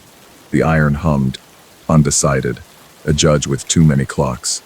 The draft from the well developed a taste for consonants. The lids lifted and the wind rose, heavy as library breath. Names spiraled down like birds who had forgotten flight. The bowls emptied their shining into the dark without touching skin. The mosaic tree shook, tiles clacking like teeth in weather. The portraits upstairs coughed dust, and then sang harmonies. A crack crept across the iron lid like a slow handwriting. The immortals behind the glass pressed their hands and fogged. Mrs. Vale let her lantern go, and hovered like an obedient star. The paper-cheeked man finally looked afraid and misplaced a smile. The city above paused mid-breath and waited for its bill. The crack opened and cool air climbed out with a patient hunger. It smelled of cellars and manuscripts and coins washed clean. The names burst like seeds in soil, sprouting invisible roots. The immortals' faces wrinkled along old laughter lines. They exhaled centuries and inhaled like beginners. Mrs. Vale aged into the woman she must have ducked for decades. She laughed, and the laugh broke into kindness and coughs. At last, she said, "The rent paid in letters, not in kin." The bowls dimmed, and the hymn curled up like a sated animal. The iron lid settled new into its cradle with a tired click. Morning arrived balancing on the lip of every cup in the house. People in the square yawned as if waking from elegant nightmares. The immortals walked out into weather and remembered weather's bite. Grayvine House stood lighter, its corners unclenched and honest. The ledger closed by itself and the red thread tied a neat knot. I signed the deed, and the city signed back inside my veins. Now the pipes keep a different beat that matches my pulse. When I sleep, the well speaks my name with careful diction. "You are the orchard now," it says, all names growing on one stem.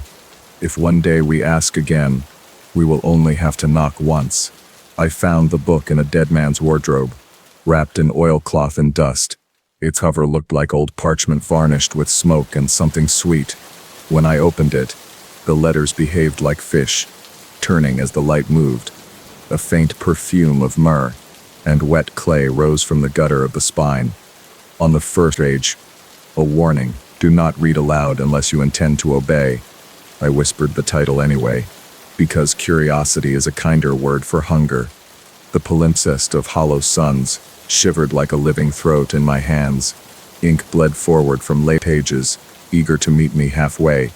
The margins held diagrams of cities shaped like wheels and mouths. A series of dates marched along the bottom like a patient disease. Translation is just divorce between words and their first marriages. I worked at night, under a lamp that hummed like a timid insect. The book spoke of harvest time to planetary kisses and iron weather. It said the first offering was not blood, shadow, clipped at the heel. I laughed, because I have always preferred metaphors to knives. At noon the next day, a woman's shadow lagged behind her by 3 steps. At dusk, it peeled like wet tape and lay flat, panting, on the pavement. No one screamed, because only I saw it, and I am polite, in public. I folded that shadow with shaking hands and slid it into an envelope. The corner of the envelope grew cold, then pleased. The palimpsest praised me, as if a book could stroke the back of a hand. It promised sentences to unlock doors that never admit their use.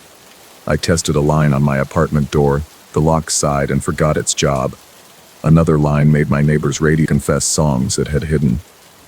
Clocks paled and paused at 3:13, then apologized by losing a minute.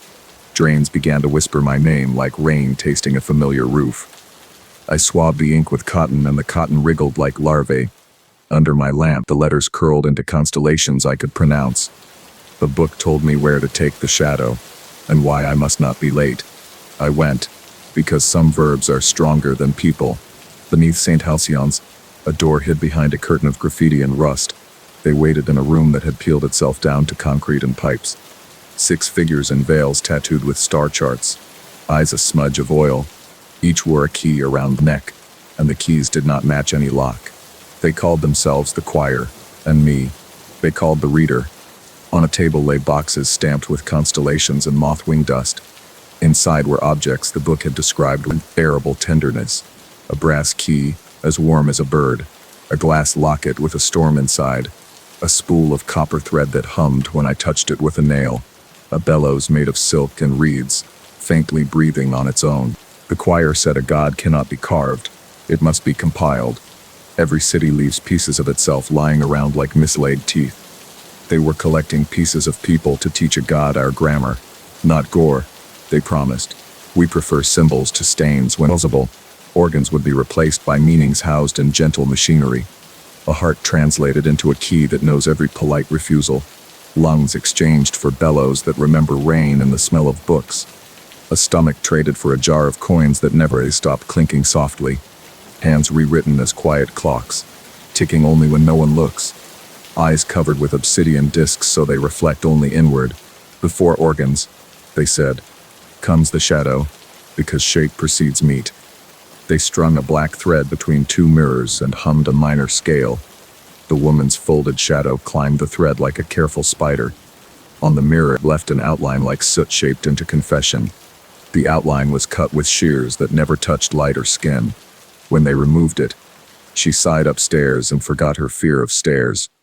The choir applauded as politely as doctors in an old photograph. They tucked the shadow behind the obsidian discs with a tender gesture. The palimpsest warmed, pleased that I had obeyed its first small verb. I went home lighter, like a jacket missing a necessary weight. For weeks I delivered shadows to the choir and learned their hymns. We timed everything to alignments the book annotated with hunger. Venus leaning into Mars, a nail of cold through the city's soft heel. Birthdays were important. Names were recipes, corners were altars. We did not choose victims, they said. The sky writes what the street eats. I kept translating and my lamp grew braver and braver with its hum. Neighbors began to wear a pale hesitation where their shadows knit. I pretend not to notice, the way you pretend not to notice breath. Every envelope I sealed licked my fingers back with a small gratitude. I stopped sleeping. The book was very proud of my insomnia. The night the palimpsest turned to the chapter called Assembly, I trembled. Its diagrams showed ribs wired like bridges and jars spooning organs. The god's frame was a scaffold drawn in a hand that knew funerals. I touched an illustration and felt wood, rope, and a very old smile. The choir unveiled a body-shaped vacancy built from reclaimed beams. Into it we placed the bellows where lungs sigh and sing into morning. We nestled the key inside a cage of copper wire above the vacancy. Hush. Coins rolled into a glass stomach, promising weather if shaken. Obsidian eyes closed over the hidden shadow like lids over charcoal. When we stepped back, the vacancy looked almost interested. The next instruction required a voice, and that meant language stolen. We harvested a whisper from a sleeping man with a jar and a prayer. It drifted into the jar like steam, shaped like a name I recognized. They told me not to read the name because forgiveness is fragile. We tied the voice to the bellows with copper thread and patience. When the thread ticked, the room filled with the smell of old sermons. The frame exhaled and the veils of the choir briefly collapsed inward. Someone laughed through tears the way a choir boy laughs after incense. The palimpsest turned a page by itself and my lamp lost its courage. Above us, the city paused its riots to listen to our small thunder. On the page that followed was a date underlined in the book's own hand. It was my mother's birthday, and the ink tasted like tin on my tongue. The margins advised swiftness and good shoes and a steadier heart. I closed the book and the room closed weird. a throat refusing air. The choir looked gentle, the way knives look wrapped in linen. Refusal, they said softly, would not erase a sentence already written. I bargained like a gambler with coins he knows are cursed to return. Take me, I said, which is the only melodrama I have ever rehearsed. They shook their veils and reminded me that grammar is about relation. The god needed a voice beloved by mine, not mine left alone with itself, so I tried to ruin the sentence without burning the book.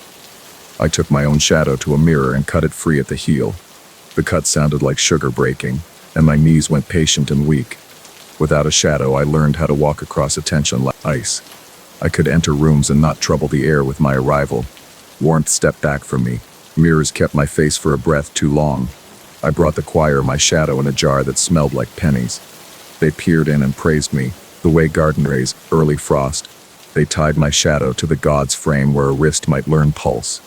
It twitched, hungry for a hand that knew mine. And I was afraid. On the appointed night we gathered under a warehouse ribcage. The city outside lolled its neon like a tongue tasting bad weather. The frame stood taller now, burdened with meanings wearing bodies. I read the passage the palimpsest wrote while I pretended to sleep. The god learned to breathe in a slow, careful way that meant rehearsal. The floor under us tilted like a thought changing its mind mid-sentence. Pipes shuddered. Moths fell like gray snow. Cement remembered rivers. The veils of choir lifted as if a wind beneath the earth exhaled. Somewhere far above, music stopped and listened with its hands out. The book in my palms grew heavier and tasted of lilies and salt. I would not give them my mother, so I gave them grammar instead. I wrote her name backward, salted with an accent we never used. Letters fell off like scabs and tried to crawl back to their places. I folded the page and tucked it like a blade under the book's tongue. The choir began to hum in a way that suggested bees and surgeons. The god turned its obsidian inward and watched me without proof. The copper thread burned my fingertips and smelled like pennies again. Shadows spilled from the mirrors and skittered like dark, tame animals. They refused their jars and hid in corners where corners go to dream. The palimpsest sighed, displeased, like a teacher who must change the exam. The god woke crooked, with my shadow stitched where a hand should be. It reached, and every pipe in the city blinked and forgot its burden. The choir screamed politely and tried to remember the counter spell. The frame stepped off its nails, left them kneeling in the wood. It swallowed their veils as if learning to eat cloth before meat. I pressed the book to the concrete and sealed it with wax and honey. I packed clay over it from a flower bed that had eaten bones before. The god bowed, curious, and listened to the earth remember. The city trembled, then decided to pretend it had only yawned. We stood in the hum that follows a crime that cannot confess itself. Now the choir is missing and the warehouse is a parking lot at noon. My mother calls sometimes and forgets why she dialed, and I do not ask. Shadows in my building wear bandages the color of ordinary carpet. When I sleep, something without hand tries the lock with a careful key. The palimpsest knocks inside the flower bed when it rains like small hooves. I water the spot and pretend the lilies came up by accident this year. Strangers leave envelopes on my steps that grow cold and that pleased. I do not open them, but I keep them, because I am still very polite. If you find a book that tastes of tin and lilies, do not read aloud. If you read aloud, be ready to learn the grammar of losing shadow. They told me the soil at Gorsend was dying, and I believed them. The road there twisted between hedges thick with hawthorn and secrets. My radio muttered weather reports that belonged to other towns.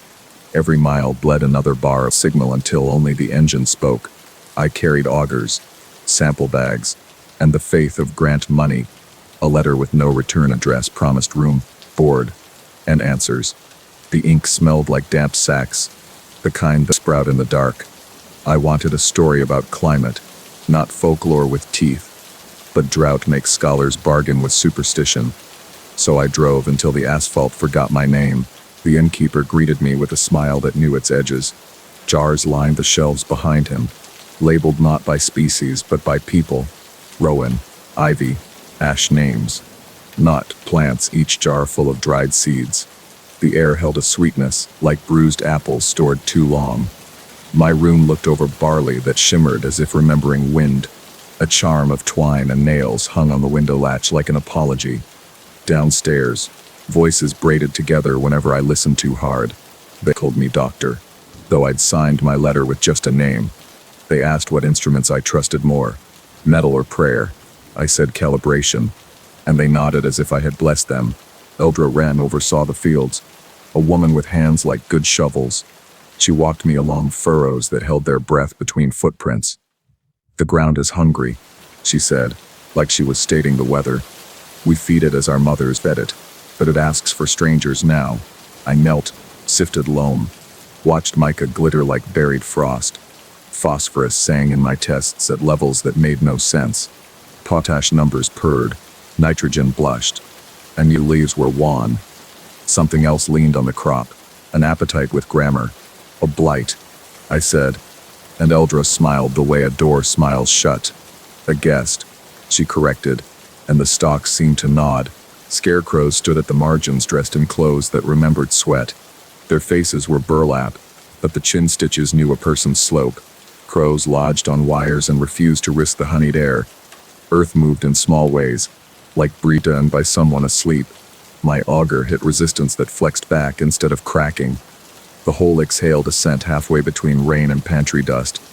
Under the topsoil lay a lattice that wasn't stone, wasn't root. It rang when tapped, a wet chime hiding in a dry field. Eldra watched my face and counted to 10 without speaking. "You hear him," she said, and I didn't ask who. Preparations thickened as the thistle moon cut a white lip in the sky. Children braided wheat into figurines with ribs for fingers.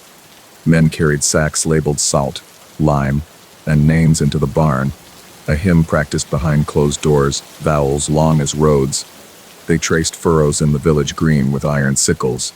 At the well, someone dyed ribbons in something darker than water. The pastor blessed the plow, and the plow seemed to listen. I walked the lanes and mapped soil, lamplight, and rumor. They thanked me for my measurements, the way you thank a scapegoat. The jars behind the bar grew one label richer mine. I found the ledger by accident, poorly hidden and proud anyway. Pages listed yields beside surnames, beside dates, beside strangers, guest, wayfarer, surveyor, surveyor. The euphemisms were neat as stitches, columns for rain, for moon phase, for depth of gift. A pressed sprig of rue marked a page that felt freshly turned. Under tonight's date, a tidy hand had written Dr. Deep. Below that, a different ink had added, willing if not, still. The innkeeper caught me reading and did not seize the book. He only closed it as you close eyes on a corpse you loved. "It is the hungry ground," he said. "We refuse worse hungers." They came at dusk with lanterns dressed in moths and dust. No ropes, no roughness, just a circle that left me no away. Eldra spoke for them, voice like burlap on a cold bottle. "We ask, we do not take, but the field does both," she said. "You could leave at sunup, but the moon has the vote tonight." The pastor offered cider that tasted of clove and sleep. My knees softened, and honesty fell out of me like coins. I told them about student loans and dead mentors and fear. They told me about frost that comes from the ground up. Someone touched my sleeve with reverence that felt like theft. They carried me not as a prisoner but as a promise kept. The barrow waited under gorse, its mouth framed in thrift and stone. Inside, the earth had learned to shine without light's permission. Roots hung like chandeliers, sap beat as if sweating a memory. The floor swelled, not hard, not soft, a muscle pretending to be soil. Holes in the walls breathed, flutes that played the note of damp. Eldra set down the sacks, salt, lime, names like 3 arguments. "Balance," she said, "is a recipe we adjust by taste." They laid me on a frame woven of willow and iron filings. The air tasted metallic, like a bit held between tired teeth. The thing below was not a thing but a direction with hunger. It spoke through capillaries of loam, syllables rising like gnats. I felt it in my jaw first, a pressure knitting vowels from ache.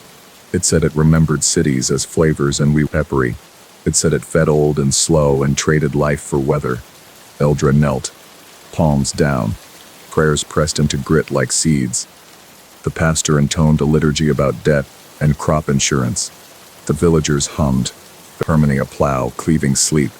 I offered numbers, pH and ppm, because dead is my rosary. The ground answered with a wet laughter that left no echo. They showed me the ritual as if teaching kitchen work to a guest. Lime dusted the frame, a chalk circle that made my tongue itch. Salt traced my wrists and ankles, cold stars against skin. They placed on my chest a sachet stitched with my ear.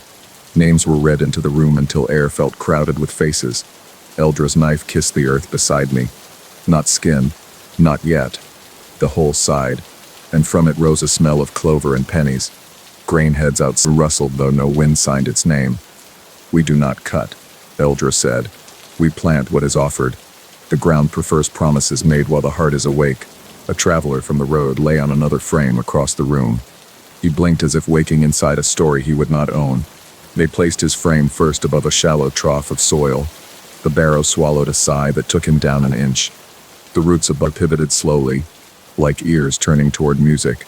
His eyes watched me the way a mirror watches a hallway. Eldra sprinkled names as if salting stew and asked for mercy. The ground rose to meet him with the patience of deep time. There was no scream, just a sound like rain learning to walk. The trough filled again, leveled, and the air turned pleasantly green. I said I would help tune the recipe if they let me up. I said boron bites the root at the wrong dose and starves it. I said a pinch more lime tonight, and we might all live. Eldra studied me the way weather studies roofs. We do not bargain with a hungry ground, the pastor said. We season it, Eldra murmured, and sometimes it seasons us.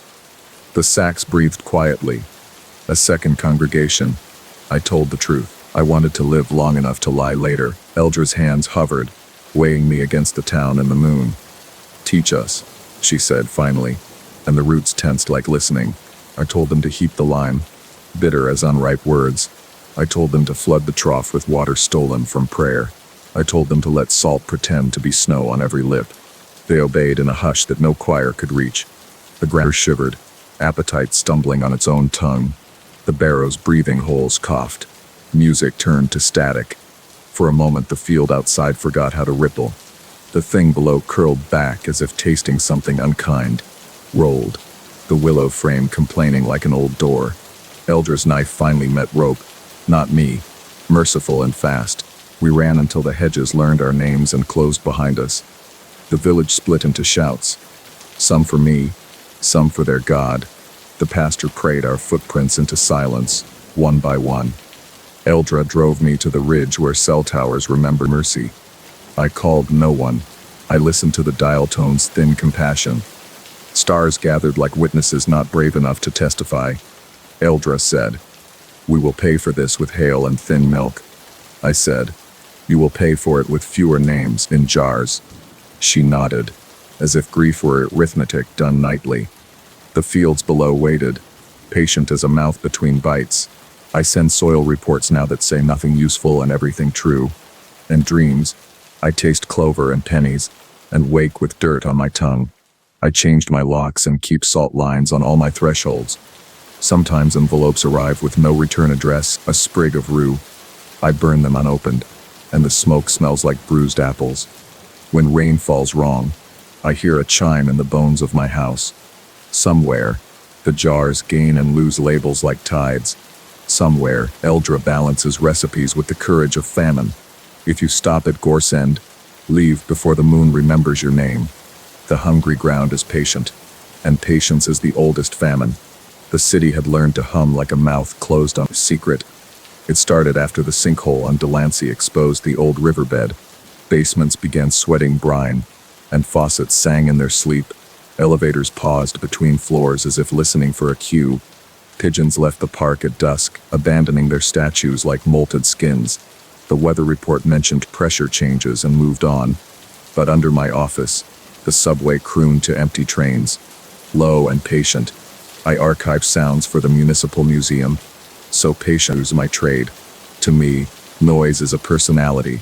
To me, quiet is a decision. That season, quiet felt like someone else deciding for us. The first letter came folded into a triangle bound with white thread. There was no stamp, just salt pressed into the paper like frost. Inside, a hand as neat as a metronome invited me underground. The choir of hollow stone. I said, requests your professional ear. They rehearsed beneath St. Galen's, in vaults braided with old pipes.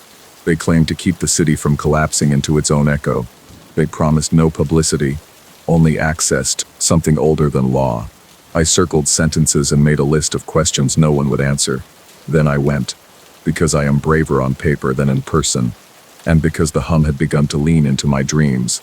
Vera met me at the iron gate, her voice a bell wrapped in cloth. She wore a key on a ribbon, and the ribbon was damp. Her teeth were small and careful, like the teeth of a comb. She spoke as if words might crack if she handled them too hard. Behind her, the vault's air was cool and tasted faintly of coins. Candles burned inside jars of water, making halos that swam. On the walls, chalk lines traced rivers the city had paved over. Vera said the matter were instruments, and the instruments demanded tuning. She said a city is a body that drowns slowly unless someone listens. She said they were the someone, and I could be as well. They called the thing below the aquifer the listener. Never God. To worship, Vera said, is to talk. We practiced the opposite. They believed the listener fed on silence, a hungry peace. Noise, they said, is bait for collapse, for falling in fire. So they gathered silence like tacks, trimmed it from willing throats. Volunteers learned to breathe through reeds and speak with their eyes. The reeds lay in a bowl of salt, tasting like winter on the tongue. They charted tides and bus schedules to set their ceremonies. Only when the river ran low and the platforms thinned did they descend. Only when the moon hid did they dare to make the city still. A row of chairs faced a grate over black water the color of slate. The choir sat with their hands folded and their lips resting. Some had faint seams at the corners of their mouths, tidy and pale, not stitches, Vera said, reminders to keep the door closed. I recorded the absence of sound and watched my meters flatten. In that hush, you could hear stone answer its own weight. You could hear heat move through pipes the way blue argues with vein. You could hear your own secret auditioning to be spoken. I wanted to clap just to prove I still could, but no one did. The air seemed to thicken its finger to my lips and wait. They introduced a young man named Eli who played violin at Bedford. I knew him from the yellow case and the song about disappeared summers. He looked like someone who had once been cold and never forgot. Vera called him a soloist, which sounded generous and cruel. He nodded to me as if we were commuters sharing news of delays. On his throat was a faint bruise shaped like a comma. He whispered that the city had taken his father by inches.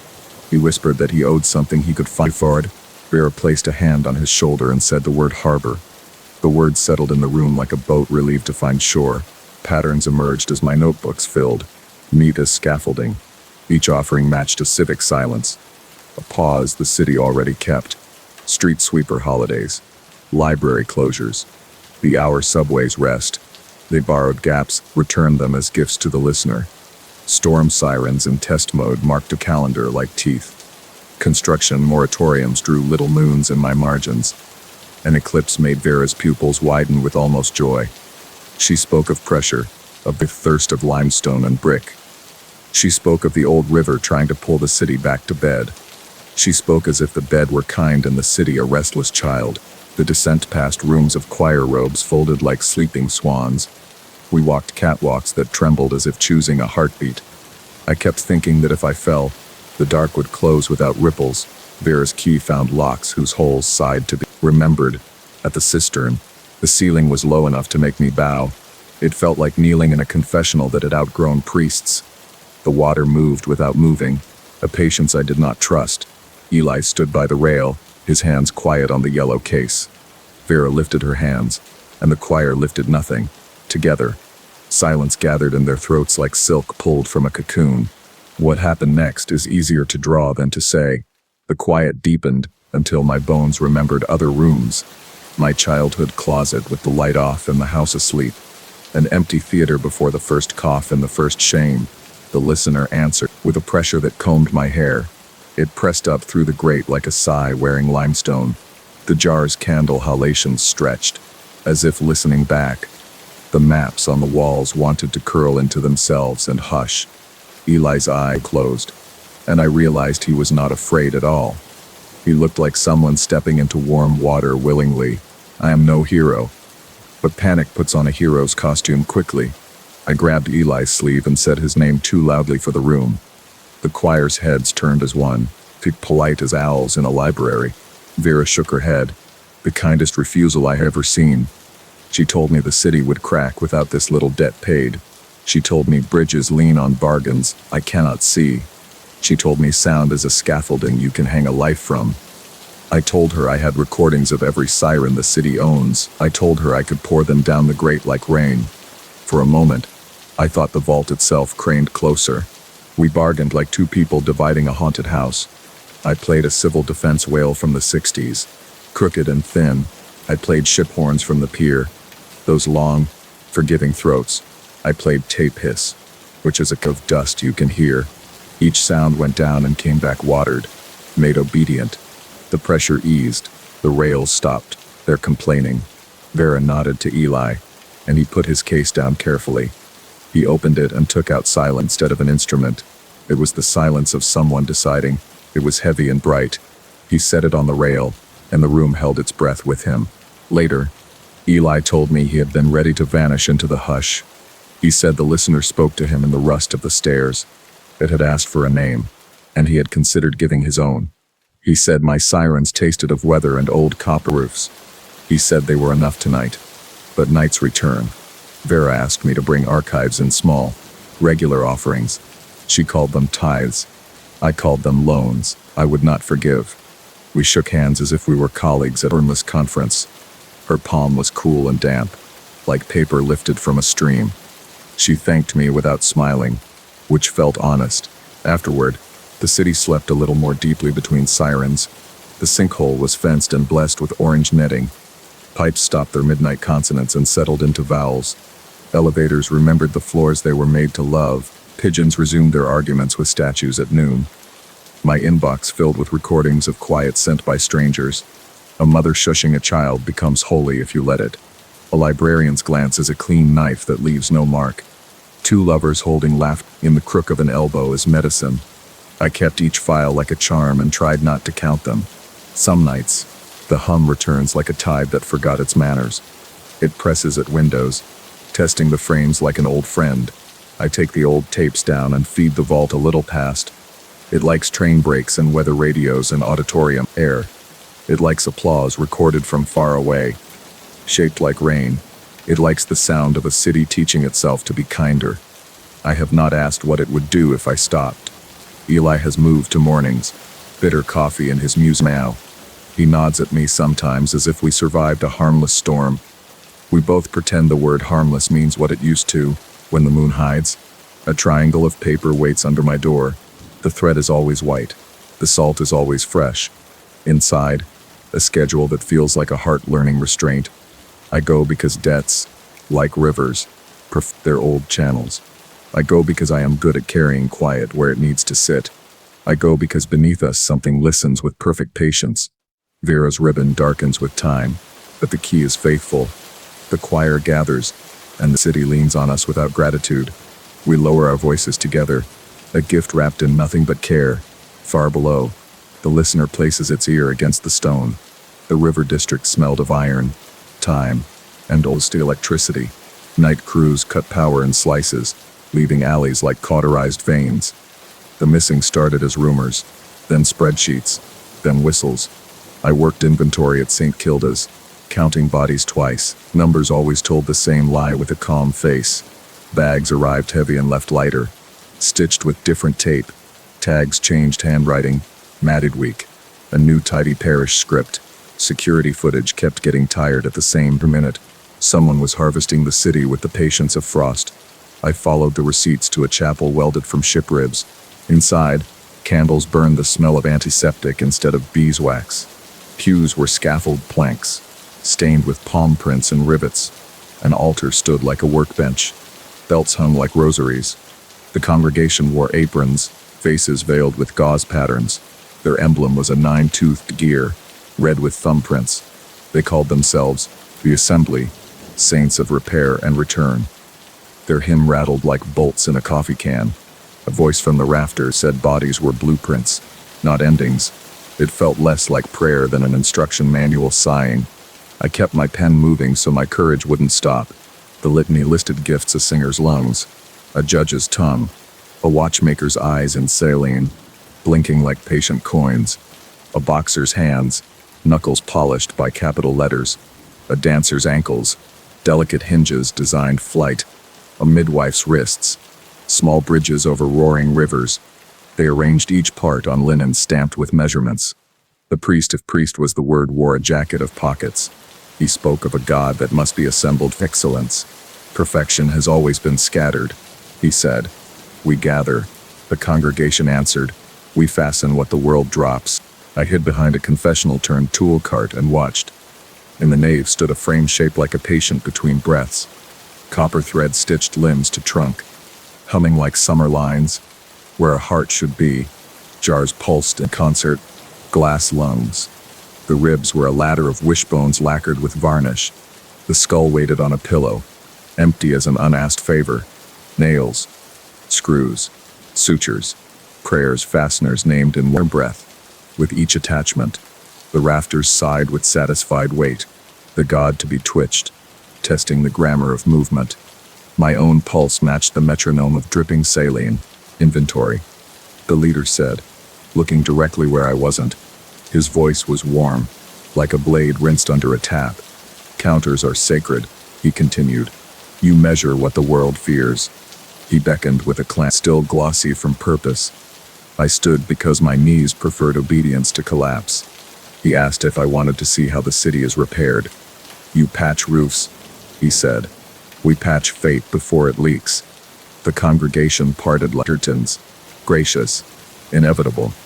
He called me auditor, acolyte, necessary, and I hated every word. The frame creaked like a door, learning the word yes. He spoke doctrine the way welders speak of sparks. Consent, he said, was a circle people draw without finishing. Donor cards, wills, whispered wishes. We complete the curves. The city is a machine losing screws, dropping selves into drains. We pick them up. We sort. We label. We fit them for glory. Astrologies, birth charts, accident scenes, all points of alignment. The assembly reads the map. No one else wants to see. Death leaves gaps. Gaps become collapses. Collapses become gods. We are not thieves. He smiled. We are finishers. The jars thumped like polite applause from a chest. I left with my notebook hot as a small animal. The city outside felt misbuttoned. Every street one snap off. I typed a piece that read like a warning and a dare. Editors wrote back in ellipses and insurance language. I went back the next night with a camera in my coat. Rain stitched the neighborhood into sheets. Thunder stapled edges. Inside, the skull had teeth, each engraved with initials. They were fitting a tongue, heavy as a coral branch. We are short mouth, the leader said without looking at me. The congregation hummed a note that smelled like solder. The half-made god lifted a hand and asked for weather. Its fingers clicked, searching pockets for the names of rain. The rafters trembled like drums under a marching century. I can hear, it said, and see, and judge, and lift. But taste is ash, speak is gravel, hunger is maps. Its voice scattered grit across my teeth, polite and ruinous. The leader bowed, proud as a pharmacist, shy as a thief. One more, he said, shaped for counting and refusal. The congregation looked toward me as if at an exit sign. I felt my lips reciting numbers like a prayer against fire. I ran, but the doors altered, ribs where hinges were. The aisle lengthened kindly, giving me time to reconsider. Hands like aprons caught me, warm with industrious pity. They laid me on the altar bench as if I were a plan. Instruments gleamed, alphabet soup of edges and intense. Anesthesia smelled like mint in a church basement. Gauze made a horizon across my sight. Crisp weather. Small borrowing. The leader promised, you'll still count. The hymn returned, a low belt feeding every machine. Nails tapped time on the wood like rain negotiating. They drew a line with iodine where laughter lives. Open, someone said, and another said, gentle now. I felt pressure, gardening, a trowel in careful soil. They unbuttoned my smile and folded it into a dish. Words lifted by the roots, little bulbs of warmth. My tongue stayed mine. Numbers need something to lean on. They sealed my face with a new quiet stitched fine. The room smelled of pennies choosing their favorite pockets. Above, the rain stopped to hear how still I'd become. The god sighed as if finally tasting dusk. With my mouth installed, the god spoke a better mercy. It tasted thunder, and named it by cereal and brews. Inventory me, it asked, and I counted from foot to crown. Hands 2, eyes 2, spares none, but hearts arrived in plural. It stood, and the chapel kneelers sank, relieved and afraid. The windows fogged inwards with gratitude like sleep. Outside, sirens found shorter roads to their endings. The river turned twice, and then remembered forward. Add the missing, the leader whispered, fingers on his emblem. My mouth said yes in a voice I recognized and hated. Days bent cleaner after that. Debts paid themselves quietly. Bridges held grudges less. Elevators forgot to shiver. The assembly began schematics for a second spine. 4 ears. Perfection, it turns out, is a staircase without landings. I learned to write with my eyes and wrists and hunger. My old smile slept in a ribcage, singing moth-soft vowels. The leader kept calling me necessary like a curse. I read the invoices embalming fluid, copper, names. They wanted twins, mirrors, redundancies against divine fatigue. I began to collect small disasters in my pocket like seeds. I swapped 2 tags, judge for singer, mercy for reach. I salted the copper so it dreamed devotion instead of current. I bent 1 gear tooth inward, a single pedal folded wrong. I undercounted candles and overcounted lungs on paper, hit a metronome in the rafters to confuse the heartbeat. I whispered subtraction into jars when no one named them. I taught the bolts a lullaby that ends before it starts. Later, I left a mirror where a mouth should have gone. The god looked into it and found a question shaped like me. Am I repair, it asked, or a wound that learned to stand? The chapel shifted, pews becoming ribs again, doors sternum sure. The god wavered, then bowed like a building forgetting pride. Screws jumped free like silver fleas, delighted and terrified. The jars released their breaths back to alleys and kitchens. Hands crawled toward toolboxes, then lay still, remembering touch. The leader called for clamps, the hymn frayed into threads. My mouth, on the god, said disassemble in a gray whisper. Parts sought their names and sockets sought their original weather. The assembly scattered, pockets spilling nails and saints. Thunder returned, pleased to carry its own weight again. I woke on the floor with my quiet sewn in place. The chapel was empty, a ribcage humming about breakfast. On the altar, my old smile had gone to wherever vowels hide. The city breathed on its own, imperfect and therefore alive. Missing persons posters curled, some taken down, some not. In my notebook, numbers lined up like skittish animals. The assembly still meets, lighter by 1 god and a mouth. Sometimes at night, thunder, anyway, phantom flavor. If you count for a living, be careful what you finish. Perfection is a cage. I recommend leaving 1 bar loose. The conservatory reopened on a night that hummed like a struck glass. Velvet rope trembled without wind, as if remembering hands. Candles sang in their cups. A thin insect of flame. Posters promised a debut by a maestro. No one recalled meeting. The foyer smelled of rosin, lemon oil, and some coppery. Marble busts tilted as if eavesdropping on a rumor. A long red runner led toward a black mouth of doors. In the arch above, a fresco showed strings wound around throats. The city arrived dressed like prey pretending to audience. Somewhere, a metronome ticked in a room not on the plans.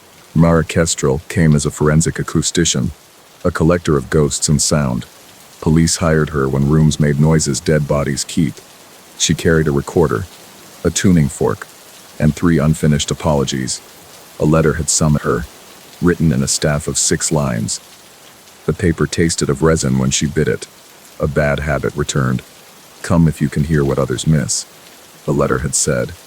She could silence for her was busy, layered, carnivorous. In the stairwell, She caught a harmonic like teeth on porcelain. The note bent as if under a weight the building could not carry. She followed it into the workshop where wood learned to pretend. Benches wore scars deep as old arguments, varnish gleaming like syrup. Clamps slept open-mouthed beside knives with thin cathedral edges. A cello on a cradle vibrated without touch, a breathing coffin. Its ribs were lacquered with a sheen too human to name. Along the bridge, hairs were braided into strings, sun-dark and taut. Under the end pin, she found a filigree of healed sutures, tapping the back. She heard a second voice trapped beneath. It repeated a vowel like a door that would not stop saying "oh." Her recorder painted it as a spiral of heat, not a waveform. The spiral pointed downward, asking her to follow the ache. They called themselves the luthiers of silence, lovers of tidy suffering. Their creed said muscles remember pitch better than paper.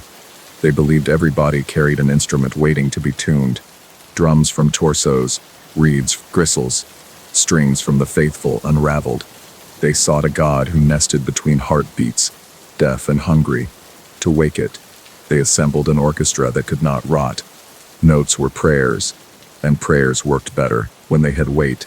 They varnished sin into shine, called it preservation, called it art. Their concerts always ended with applause that did not belong to hands. Their immortality was rehearsal without end, resistance without release. From the pit, a low bowing rose like night drawing a blade. Players came in with faces careful as fresh bandages. Mouthpieces bore bite marks arranged like constellations. The conductor's baton was pale and porous as unpainted bone. He rimmed it, and the room's breaths fell obediently into measures. Sound arrived like velvet pulled against a nail. It climbed the walls and looked for veins. Mara's recorder stuttered, then steadied, then began to pray, over to braided and formed names she had spoken only once. The cello sighed a syllable that wore her childhood boots. Ilian the caretaker found her with pockets full of wrong notes. He had a custodian's key ring and a mourner's posture. "You're late," he said, though he'd never met her before tonight. He showed her a score inked in a color that felt feverish. The staves were measured in humerus and ulna, neat and exact. Margins bore recipes for glue that asked for sleeplessness. "Underneath is the chamber where the hall grows its echo," he said. "They plant what they harvest what they play." His hands shook like a snarehead thinking about weather. He gave her a map drawn between ribs, tender and wrong. They went down past doors that forgot their hinges. Footsteps came back damp, as if they had mouths. The catacombs were arranged like an organ that dreamed bones. Niches held scrolls of names tied with ligature silk. Along one corridor, an ossuary curved into a listening ear. The air tasted of tin, winter coins, and old rehearsals. A mural showed instruments sprouting from furrows of flesh. Near a drain, Mara found a button from a vanished art. The note she'd followed widened, sweet and nauseous. It carried laughter, stopped, and turned into a bowed apology. Myra learned the timetables of their cruelty by setting her watch to pain. She posed as a tuner, all polite nods and solvent bright smiles. At night she softened the gut strings with tears she pretended were water. She misaligned the sound posts so they would mistrust the load. She powdered the resin with ash from unsigned letters. She tuned the bass bar to a frequency bones refused to carry. In the vents, she planted microphones like seeds of dissent. Ilian rerouted breath from the organ places it should not go. They worked in a mathematics of mercy, subtracting without being seen. The score kept changing behind their backs, like a clever wound. The gala arrived with collars that cost more than small apartments. Champagne sounded like thin glass laughter poured over graves. The program read Requiem of Harvest, after certain rains. The maestro, called Voss, bowed to a god that would not bow back. He claimed the piece would make the city sing in one throat. Patrons smiled the way wolves do when the barn door opens. Under the stage, doors yawned toward the chamber of kept echoes. A bell without clapper rang in the skulls of the attentive. Voss promised a chorus no body could forget because it would be body. Immortality, he said, was simply prolonging the note beyond the lungs. On the downbeat of the seventh bar, Mara tapped her fork. Its say was colder than winter iron and twice as stubborn. The microphones woke and fed the organ a diet of bile. Elian opened the lungs of the building with a janitor's grace. The vein inhaled the wrong way and then exhaled truth. Resin powdered the air like old chapels giving up secrets. The misaligned posts shrugged like tired vertebrae and cracked. A viola sighed and forgot its name mid-note. The cello remembered walking instead out of tune. Voss's baton trembled as if it had heard its maker speak. Feedback bloomed, a black flower growing in the rafters. Patrons clutched pearls that bit back, leaving crescents. Players held mouths that learned what silence costs. The stage warped, a raft over a dark, old. The ossuary underneath loosened, a library returning its books.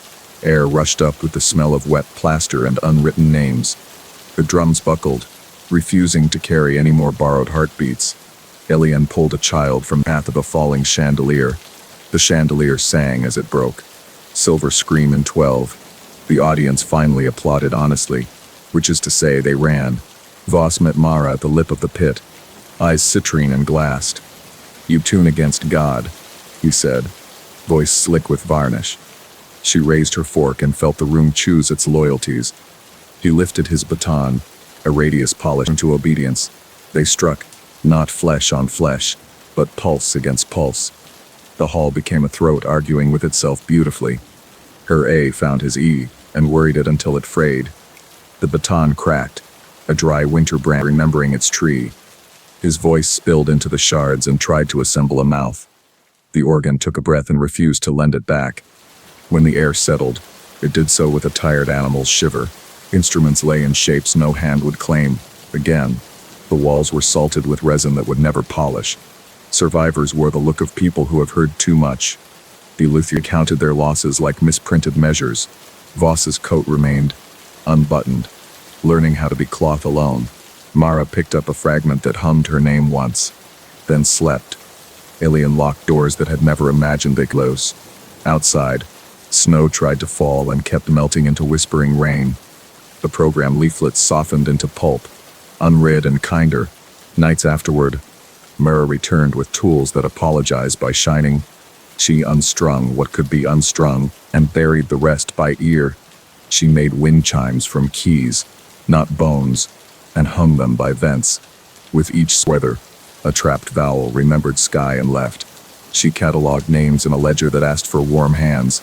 Elian brewed tea that smelled like good wood, not sanctified grief. They composed a new piece called Threnody for unhallowed things. Its score used paper that bled only ink, never anyone. They played it to empty seats and a building that listened gently. The echo returned with gratitude. Small and perfectly mortal, the conservatory kept breathing, but not like a throat anymore. Children visited and learned how sound can be kind. The marble busts faced forward and stopped eavesdropping. On some fog-heavy evenings, a faint chord tested the locks. Mara kept her fork by the window and her promises nearby.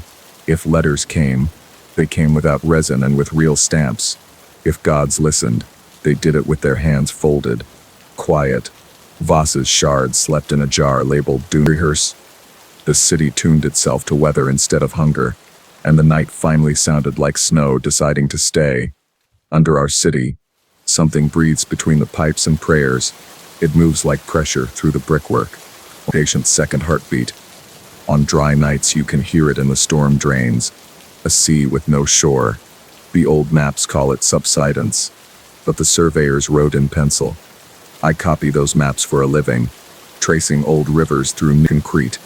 My name is Elena Varin, and I know where the water wants to go. Lately the water has been choosing another path, deeper than mistakes. Sinkholes open like yawns, and then pretend they were never mouths. People vanish during brownouts. The lights dim and the city edits itself. The mayor calls it infrastructure fatigue. The rumor calls it appetite. The night the bus went down, the asphalt sagged like bread in the middle. 40 seats and a driver sank without a splash, as if welcomed. By morning the hole had crusted over with quickset gravel and apologies. I was sent with badge, a tape measure, and a broken promise of overtime.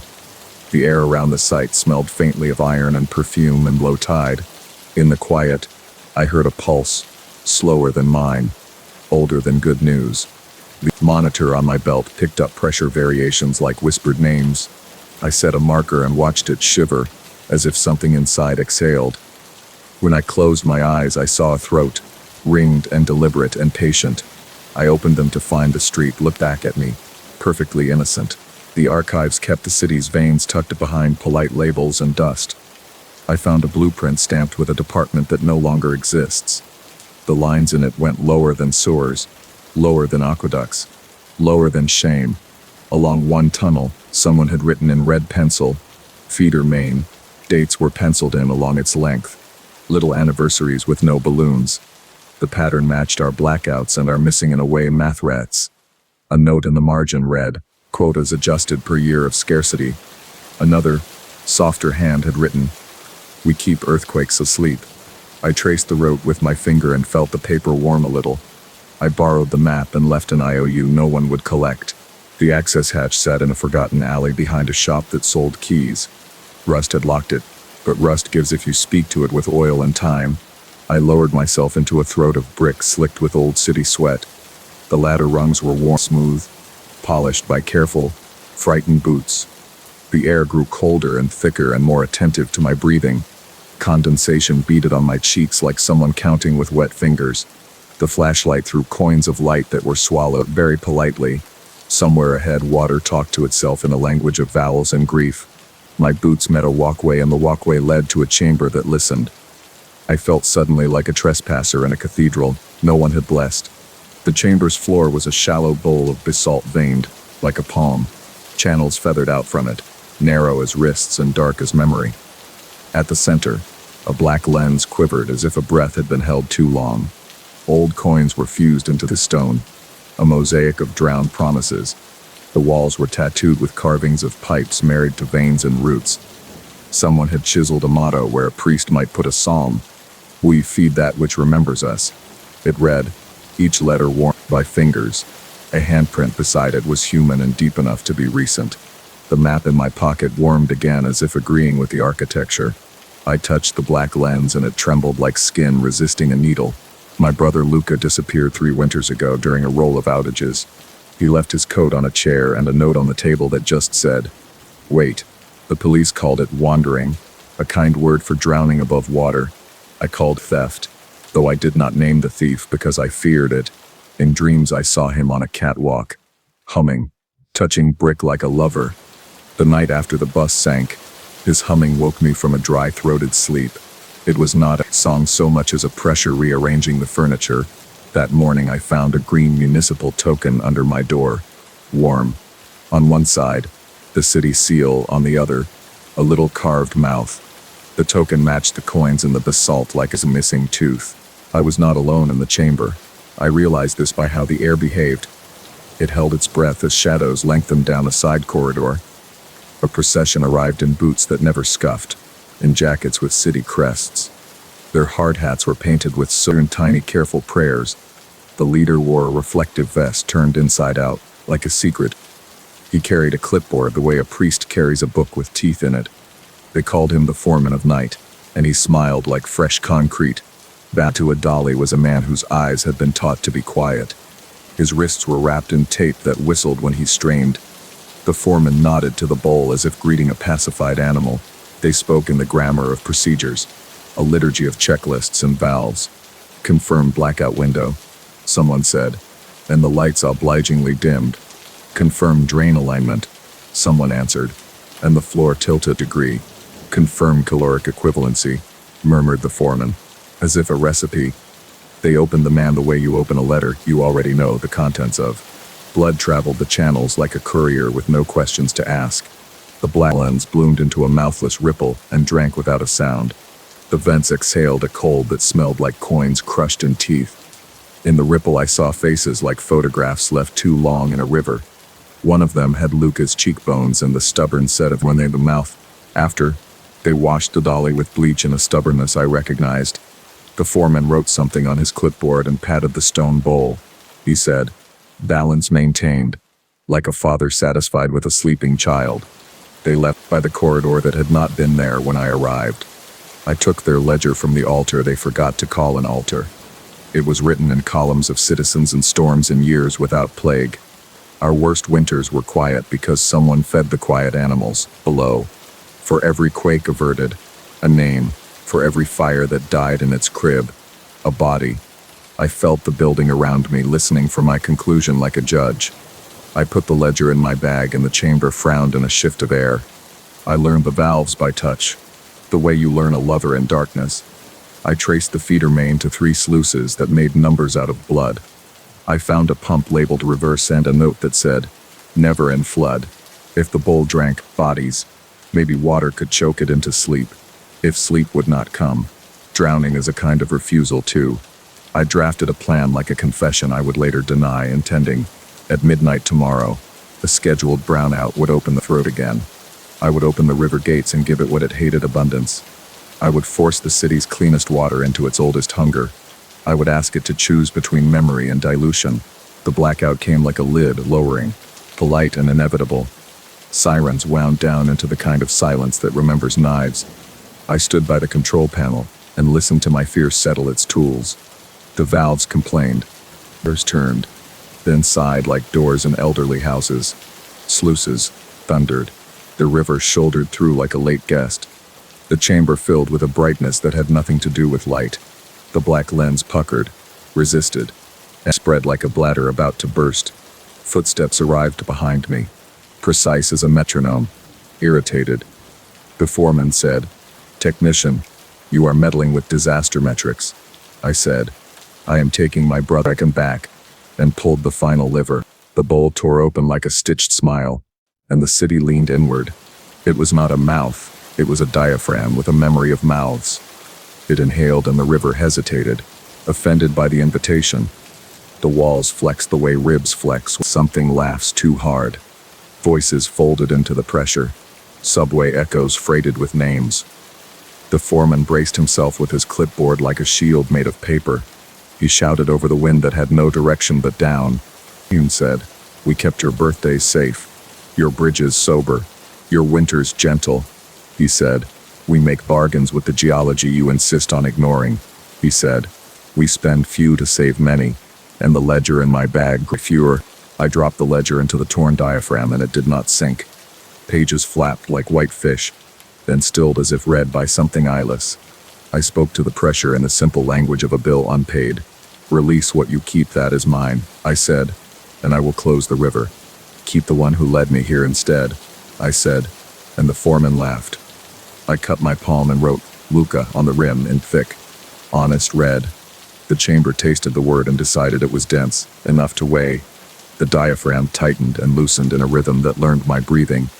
Then it exhaled like a vault, relieving itself of a secret. The river fell back an inch, as if making room for something to rise. Bodies surfaced like thoughts a person is ashamed to have kept. Not corpses, exactly, but citizens preserved in the grammar of drowning. They were slick with memory, eyes open to a weather you cannot predict. Luca came first, or a version of him that hunger could not fully claim. He touched my face with a hand colder than the faucet in February. He said nothing, but our childhood unspooled between us in neat, wet thread. Behind him, the foreman slid toward Tear as if he had been named. His clipboard went first, his promises next, his boots last. The chamber accepted him with a courtesy that felt like mockery. I closed the river gates one by one, and the pressure learned to breathe again. By dawn, the city had the decency to pretend nothing happened. The bus was a rumor again. The sinkhole a circle of fresh asphalt. News anchors sold us weather while their teleprompters leaked salt. Luca sits in my kitchen at night, drying laundry that refuses to. He watches the sink and listens for a pulse no one else admits exists. When it rains, the apartment smells faintly of iron and low tide. I return the ledger's absence to the archives and they do not notice.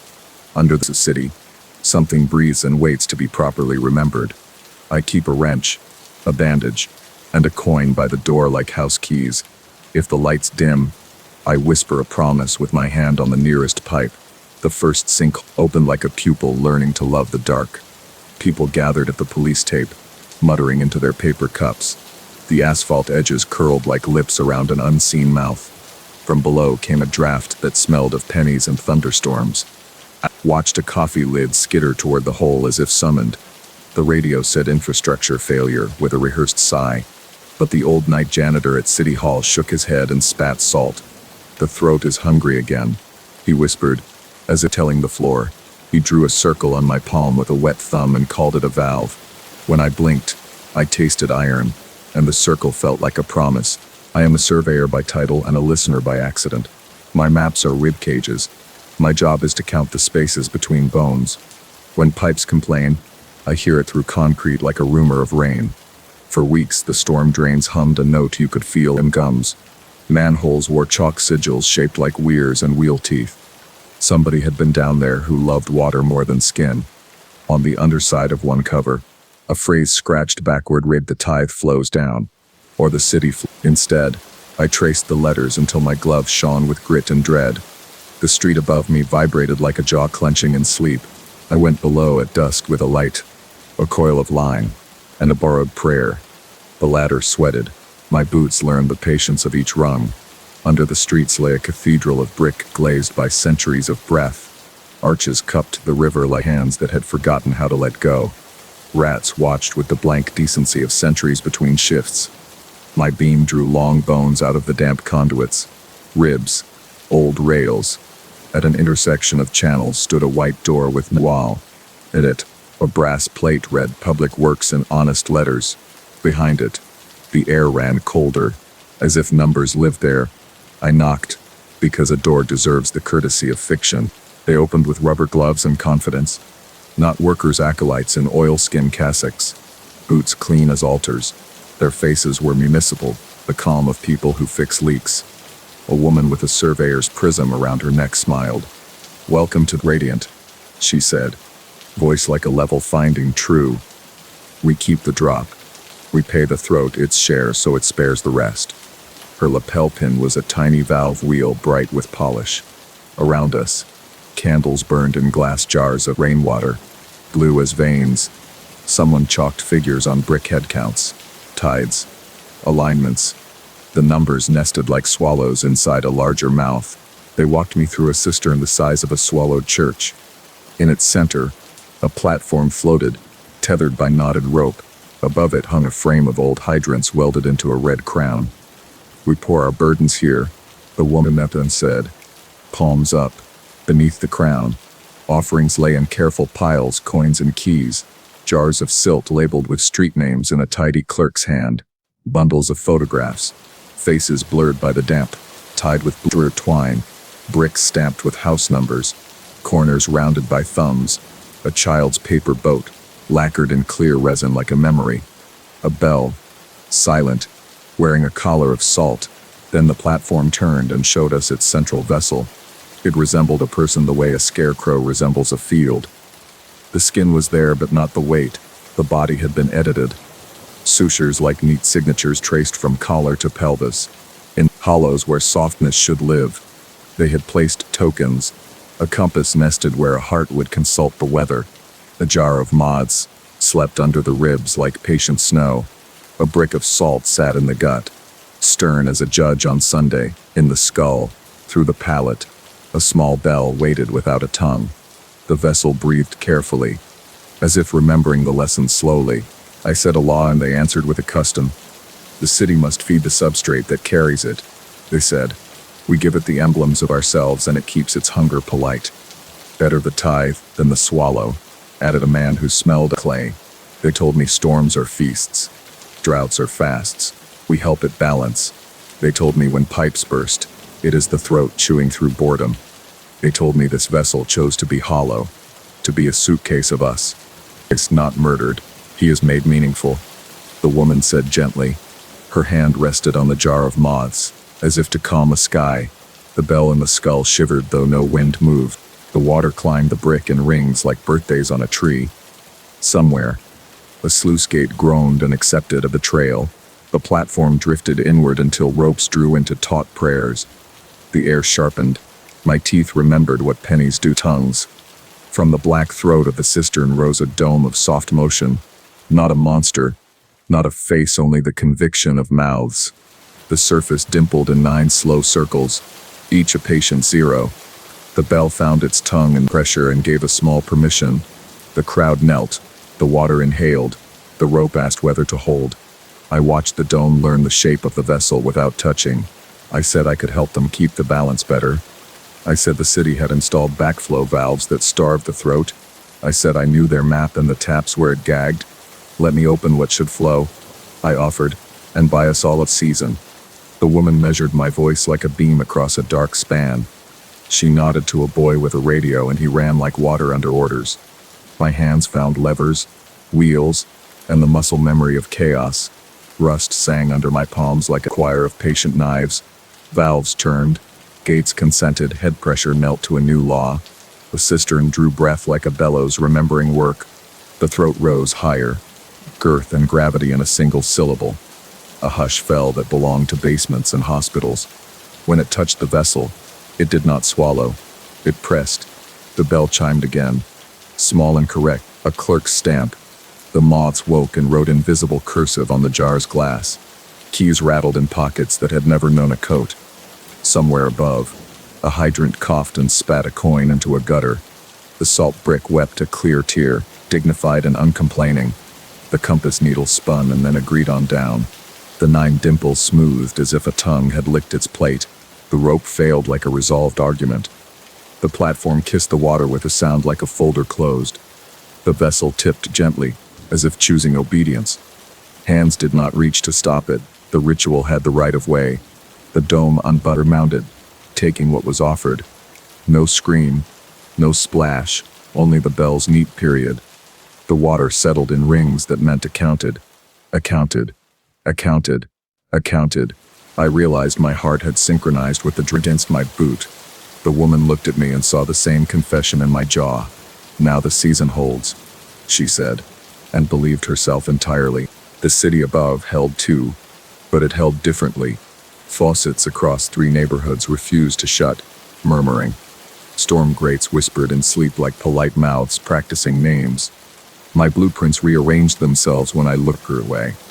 On map boards, streets curled like veins in a tired hand. Children tossed pennies into puddles and the pennies swam back. A diner tap ran clear and then rust and then the word hello. Fire hydrants exhaled in time with the lungs of sleeping blocks.